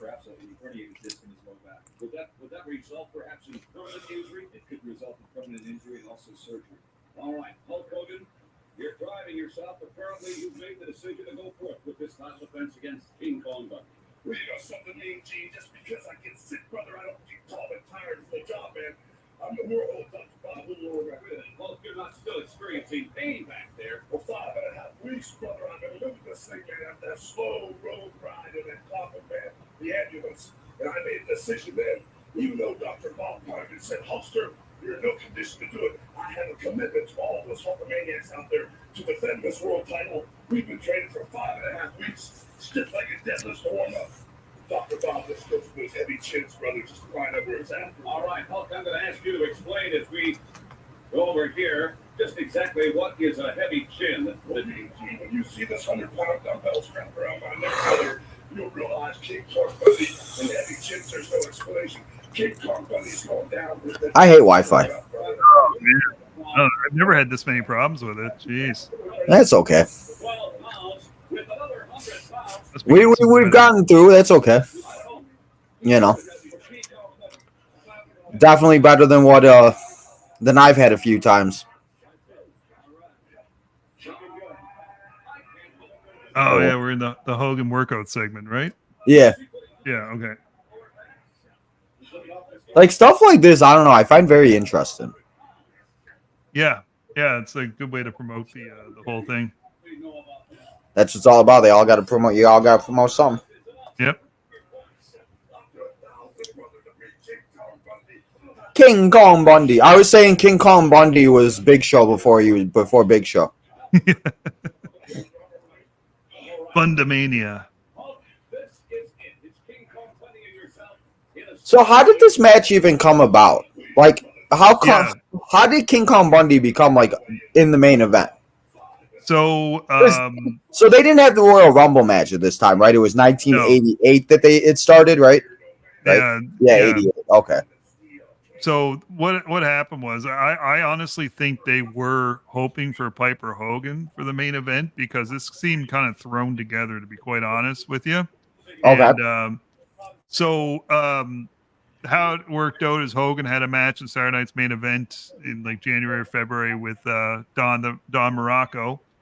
Bundy comes in and interferes, jumps Hogan, does the avalanche in the corner and gets him down, starts splashing him on the ribs, and ends up kayfabe cracking Hogan's ribs, which sets up the whole match for WrestleMania.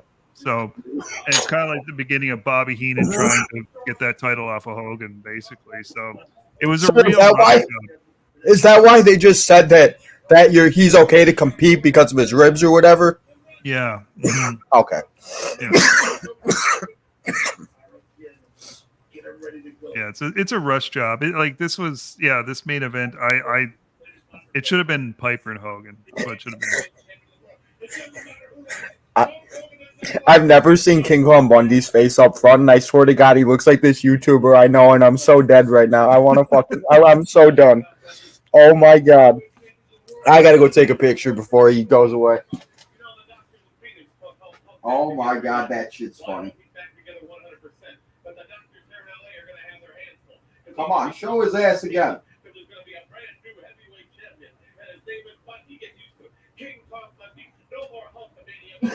He's so dead. I'm so dead. Oh my God, I'm so done. That's so funny. Oh, King Kong Bundy. Have they ever made a King Kong Bundy figure? They had an LJN. He was in the LJNs back in the day in the 80s. What are the LJNs? Are those ones like the big rubber figures that were like just rock hard? Basically, you could kill a kid with it if you hit them with it. But yeah.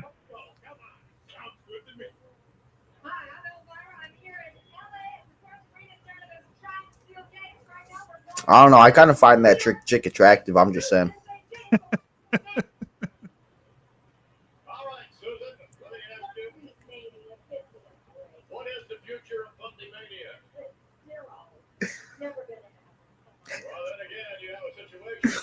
I'm so done.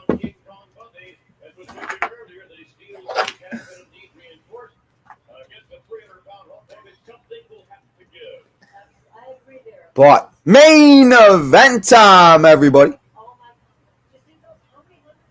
Damn, he froze again. Give me a time check there, Tino, because I got thrown off with the Wi-Fi. 2:40:35. You're at 2:40:35? Yeah, it's Vince and what's her face talking. I forgot her name already. I'm with you there now. I think we just do all of them together because me and you staying in sync, and I've never been in sync with somebody like this. It's so much easier to watch the shows like this. I try with Mark all the time, and it's always like 5 seconds, and it's like the Royal Rumble. He literally, the thing would ring, and mine was at like 1 second. I'm like, bro, you gotta like not say who comes out. All you have to do is just pause it until it links up. That's it. So they just sold this WrestleMania ring, or this ring at like a store. Like they just came out with it, and I didn't know that's what it was from. Yeah, when I was buying my cage, like I always thought the blue cage was like from like a different like. I didn't know that was the first one. I thought the black one was the first one. They made it specifically for Hogan because he's a bigger dude and it's easier for him to climb up and out of the cage, right? Ah, so that's why the things are so much bigger, the squares. Yeah. True. Yeah. No, I used to, back when I was a kid, I had the LJNs and I had this cage on my wrestling ring.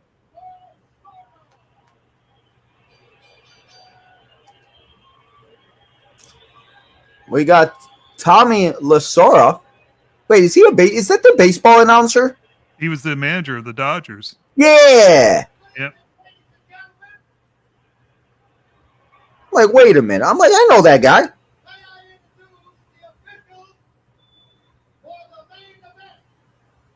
The main event.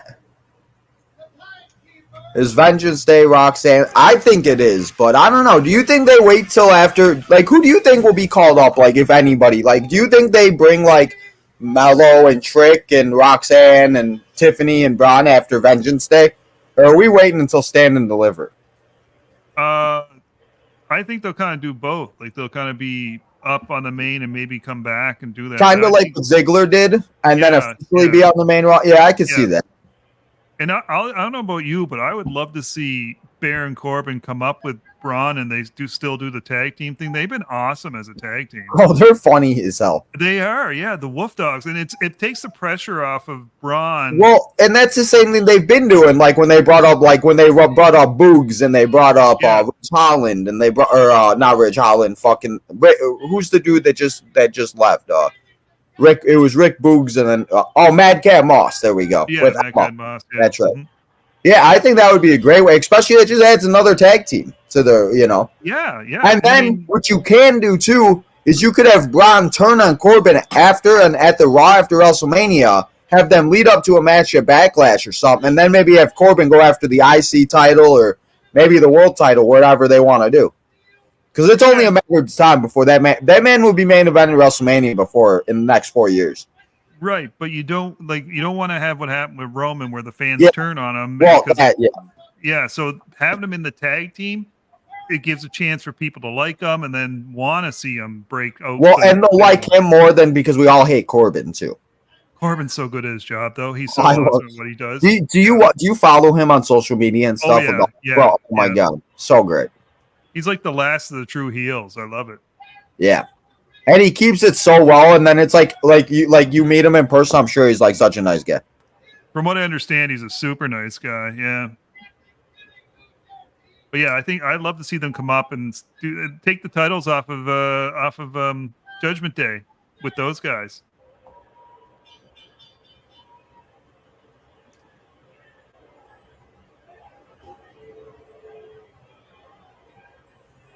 It's so weird, like no entrance music, right? I know. I feel like I'm playing 2K because, like, on 2K, you turn it off. They have like a creators button you can, so they turn off all the music, and that's what I feel like I'm watching right now. Man, that's why I'm like so happy this year. Like I'm having because I bought like the Xbox One version and the Xbox X version. I'm gonna have stuff for my channel, and I'm just gonna have stuff I play on my side. But I'm just gonna have the volume. I want to listen to every entrance. I'm gonna watch everything. Because everything I can't listen to on the goddamn channel, it makes me mad. I'm like, I want to listen to American Nightmare. I want to listen to like The Rock, Yeah. But I'll get copywritten by goddamn YouTube, and we don't want that shit because YouTube hates us. I'm so dead. That's so funny.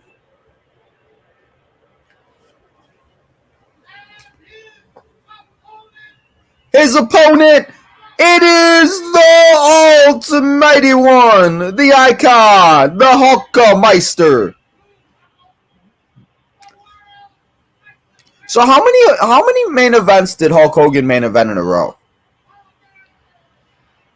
So it was 1, 2, 3, 4. Technically he didn't main event 4. So he had the first 3. He main evented 5. Is Andre and Hogan the last match at 3? Yep. Mm-hmm. Okay. And then they had the tournament at 4, so Savage DiBiase was the last match. But they called it. That's the one that they do the whole tournament throughout the whole show. Yeah, but they called it a co-main event because like Hogan and Andre having that rematch. 5 he main evented, 6 he main evented, 7 he main evented, 8 was a co-main event, and then 9 technically he main evented because he came in and fought Yokozuna after Brett lost the title. That's I feel like that's I think the biggest thing I'm gonna learn about rewatching all of these is how Hulk Hogan why he is Hulk Hogan. You know what I mean? Like why he was the guy that like built this in a way. You know? Yeah. But go ahead. Sorry, I kind of interrupted you. I'm very bad at that. My bad. No, that's it. So yeah, I was up to 9. Okay. So what main event's 10? Because the only thing I know from 10 is a ladder match. Brett and Yoko for the title. Okay. Yeah. Because that was where which is hilarious because Michael Cole said they never had 2 winners of the Royal Rumble, which is a lie because Brett and Lex Luger I both was won. gonna. Okay, see, I Yeah. went crazy. Okay, and I heard that on Saturday. I'm like, wait, like that's a lie because I've heard about Lex and okay, Yeah. man, Yeah. shenanigans. So then they had at WrestleMania, it was Brett fought Owen in the opening match. Lex fought Yokozuna for the title, and then Yokozuna fought Brett at the end for the title. So yeah, so they Okay. each got a title shot against Yoko. I mean, hey. And so, what is Yoko to the Atu family or whatever? Is he part of that family? Yeah, he's I forget whose son he is, but he's like they always call him Uncle Yoko, basically. Okay. But he's one of the brother. He's like the brothers of the of like So would he be Rikishi like and the those Usos' guys. like uncle? Yeah. Okay. Mhm. I think he's Rikishi's brother, if I'm not mistaken. Okay. Yeah. You know what? I think you'd think so. I think you might be right, Yeah. man. Man, Hogan could move back then, eh? He Right? was fast for a big guy. Like I feel. I don't know why. Like this stuff is like I don't know, man. Like when I rewatch stuff, maybe it's just like between the high of being on. Like I don't know. I was talking to Lamar and I was talking to the Bearded Bastards, and I was saying it's like when we're live, bro. I don't know. Like, do you feel that way? Like where like you get like a different type of a high, and it's like I don't know. Like I could sit here and like rewatch like all the WrestleManias like in a row right now. I got like that itch where I want to just watch the next one. It's like I want to start the next one, and it just like. It's so crazy to see like how fast these guys could move too at the time. Yeah. Where it's like, I will say this so far. I think if you're younger and I think if you want to learn something, and even I heard in an interview with Omos, going back and rewatching the old stuff is a very good idea. Just because you get to see like the difference, and like I'm sure there's guys now that use stuff from like this still.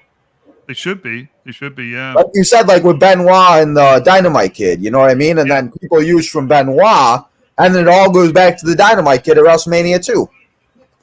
I mean, if you're a wrestler from today and you're not going back and watching like a guy like Ricky Steamboat and how he sells, or Arn Anderson and how he just like how everybody talks about that Steamboat and Macho Man, I'm so excited to watch that because they say that how great that is, and it's just like it is, yeah, it is.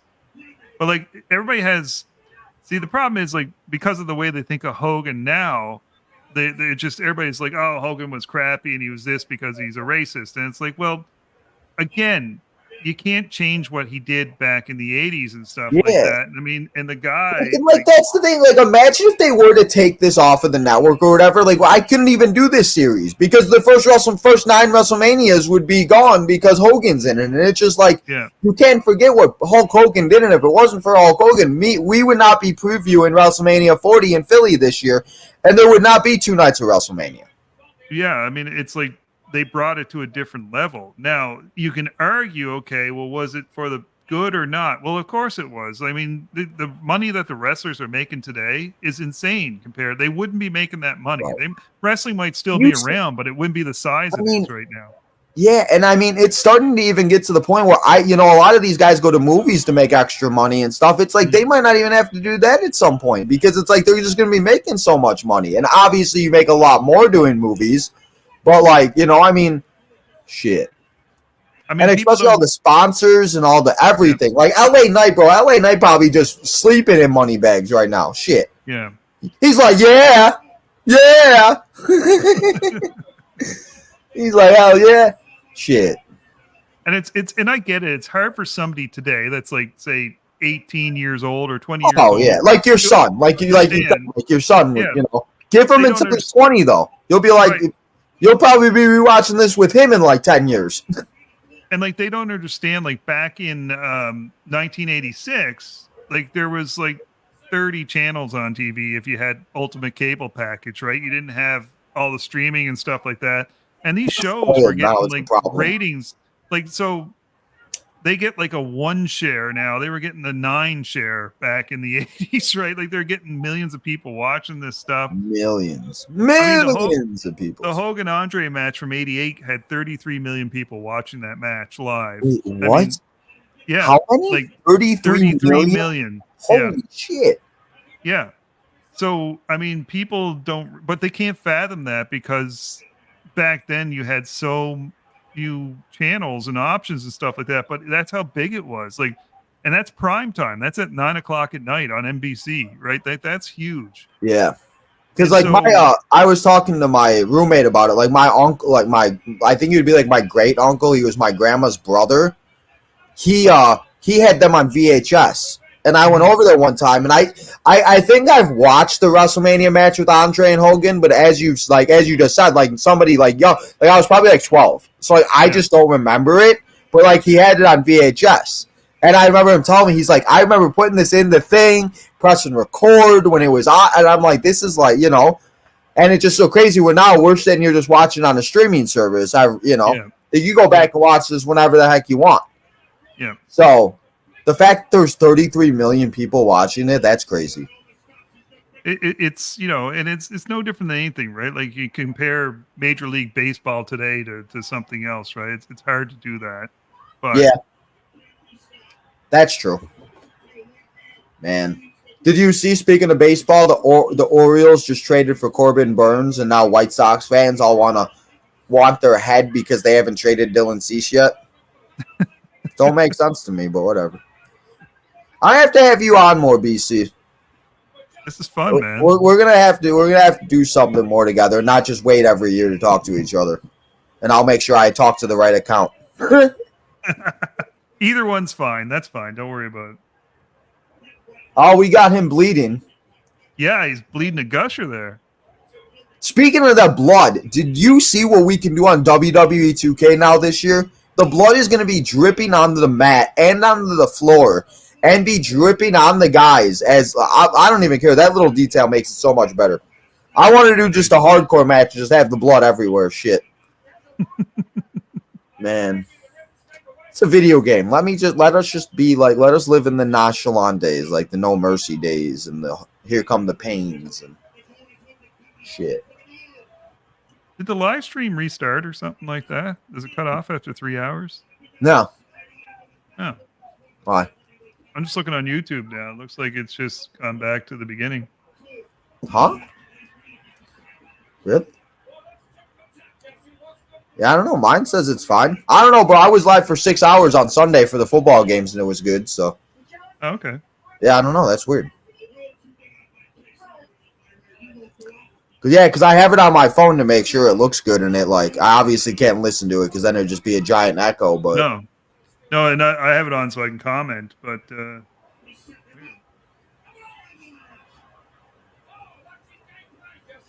yeah, I don't know. my stuff is doing lots of weird things tonight. There we go. Okay. All right. We're almost done. We got like 6 minutes left. We're going to have a Hulk up. A what? A Hulk up.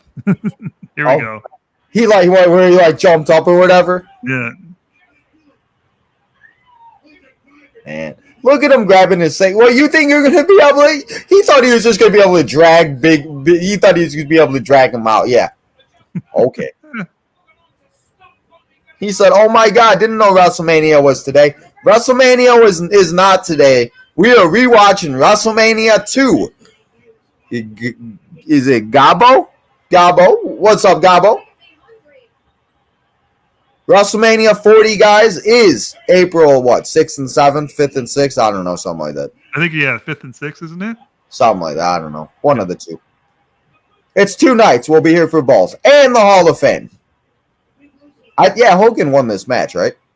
Oh, yeah. Okay, Bundy was up in the title. I was going to say, I didn't. He just slammed Bundy. I was going to say, guys, it's not that big of a spoiler if we. Now, if it was WrestleMania 40 and you come in and say Cody Rhodes finishes the story and I haven't seen it yet, I'm gonna punch you. Because I'm literally gonna watch the match like this. I ain't even gonna look at the screen. I don't want nobody to tell me nothing or spoil it and shit. Well, I mean, you talk about storytelling too. Imagine the amount of euphoria people are gonna have if he actually does win that title, right? For the love, please finish the story, man. I can't. They have believe to. you.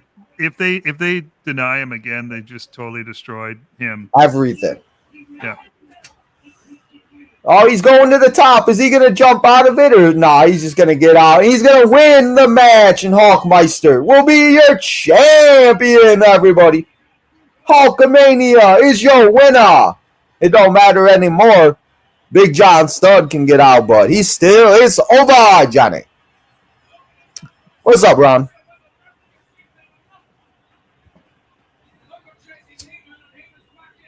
Heenan's going to take a killer bump here.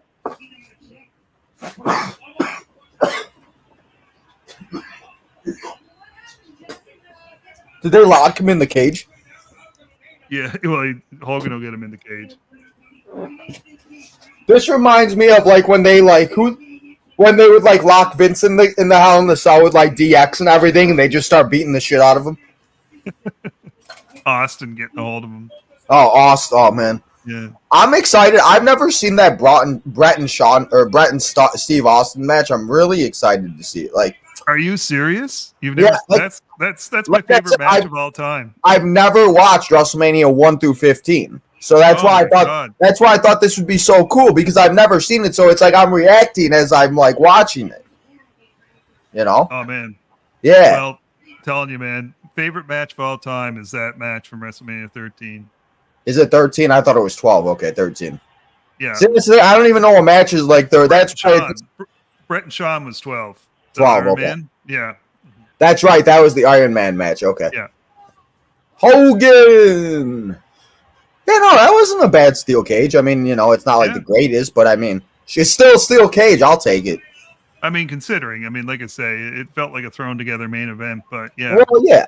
But I will say this, you know, like you said, like this WrestleMania, like I think like the way they did it, like it flowed like very well for like the most part, and like obviously I don't know everything that was going on at the time, but I mean, like to get all together, I mean, it's still like for like 3 hours, I feel like this pretty much flew by. You know? So it's just, I guess for me it was weird because it's like it's right before they turn into big time. So you know what I mean? Like, so when you watch WrestleMania 3 comparing it to this, you're being like, oh my god, this is night and day, right? This is what I'm used to. That's what I feel like. I feel like every time it's just about, oh my god, like my eyes are gonna get bigger and bigger every time.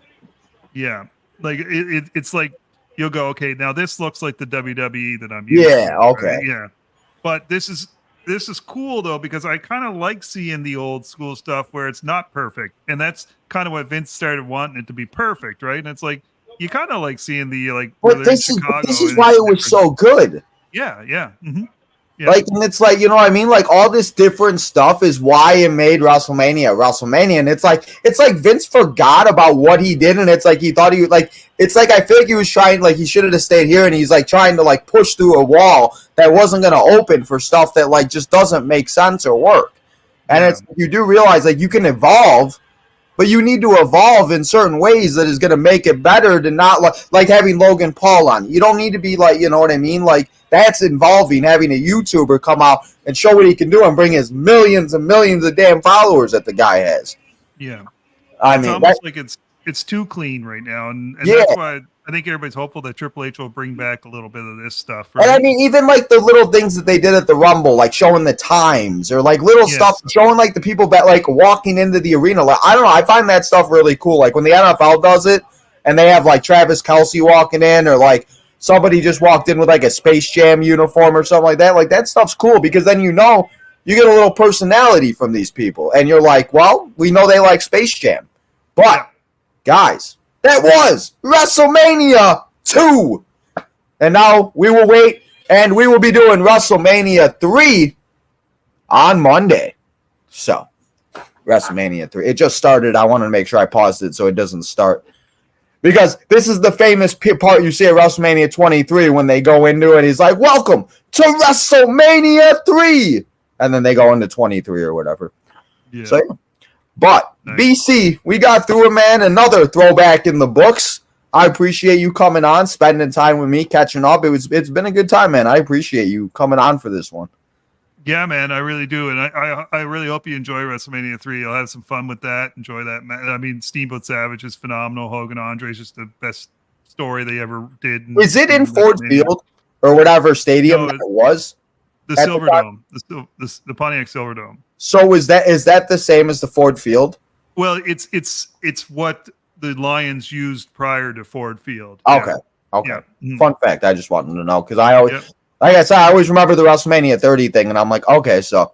But BC, at this time, you want to let everybody know where they can go find you, what you got going on. You got anything going on for Vengeance Day, WrestleMania? I definitely want to try to get you on. Try to stay in contact more, get something together more, and maybe do something else for like something on, or maybe I'll come on, you do something with the 80s or something. But yeah, let everybody know where they can go and find you. And yeah, it's pretty easy. Just go on YouTube, and it's Wrestling with the 80s on YouTube if you want. And like I say, it's just strictly focused on the 80s, doing old school stuff. That's my specialty, as you heard tonight. That's what I love. And if you want to follow me on social media, go on Instagram, Wrestling with the 80s.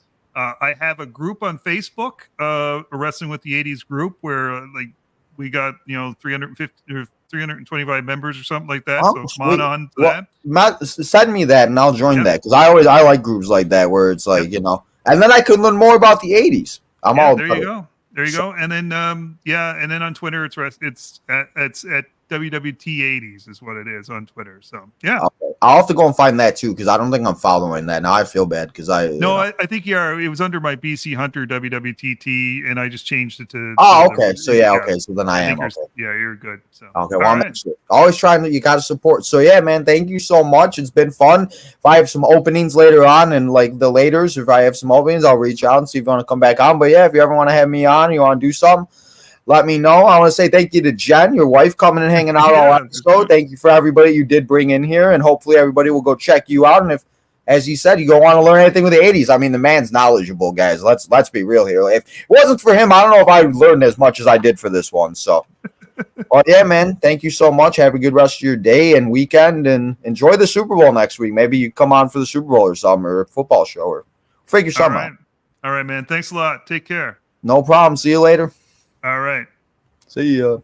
Well, guys, thank you to BC for coming on, hanging out for a WrestleMania Retro. Appreciate him making some time. So knowledgeable, guys. Definitely go check out Wrestling with the 80s. Go still check out WWTT Pod in case they do come back. It's under construction. But go and find BC on Wrestling with the Truth, guys. I appreciate all of you guys here coming and hanging out with me today. We still got 12 people here and everything else. So, guys, it's Thursday. You guys know what that means. Tomorrow is Friday.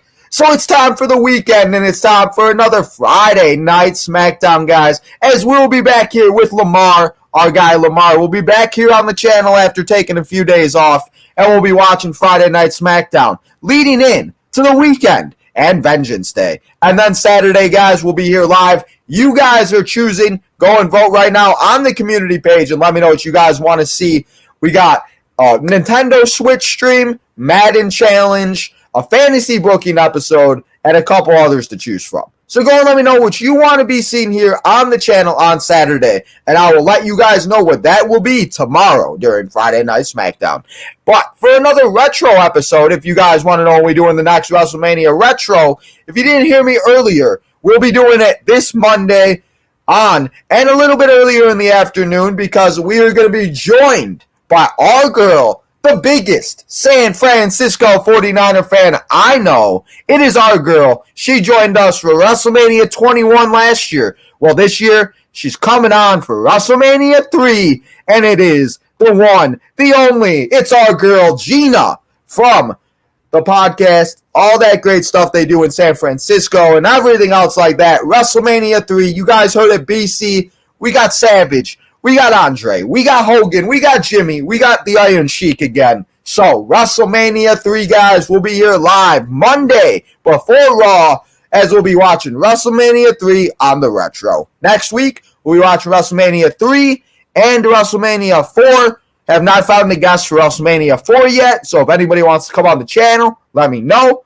But we'll be live here for that next week, WrestleMania 3 and 4, as we continue the road to Philadelphia for WrestleMania 40. So, guys, that's all I got here for you today. Today's MVP of the chat. We had the chat popping today. I appreciate all of you guys coming and hanging out here. But I think we got to give it to the one and the only. She came in the chat. She's a new subscriber. She's been here for all 3 hours and 13 minutes. It's got to be our girl, Jen. Jen, thank you so much coming and spending time with me and BC, hanging out with us throughout the whole show and everything else like that. So I appreciate you so much, and you are tonight's MVP. So, guys, as I always tell you, remember to go follow all the social medias. go become a member. Leave a super chat or two. Go and get yourself some merchandise on bonfire.com/Tino's Time. All that good stuff. Go and check out, if you did not see earlier, go and check out the Vengeance Day preview show, as we did that earlier today. We previewed all 6 matches that will go down on Sunday afternoon, Sunday night, wherever you all may be. So go and check that out if you have not yet, guys. And lastly, hit that like button on this episode. Subscribe on the road to 1,702K. And lastly, guys, turn that notification button on so you know when we go live tomorrow night for Friday Night SmackDown. Back here with Tino and Lamar, the man of the 10K. Guys, have a great rest of your Thursday night, and I'll see you all tomorrow night for another Friday Night SmackDown, Friday Night Cinema, as we continue the road to WrestleMania 40.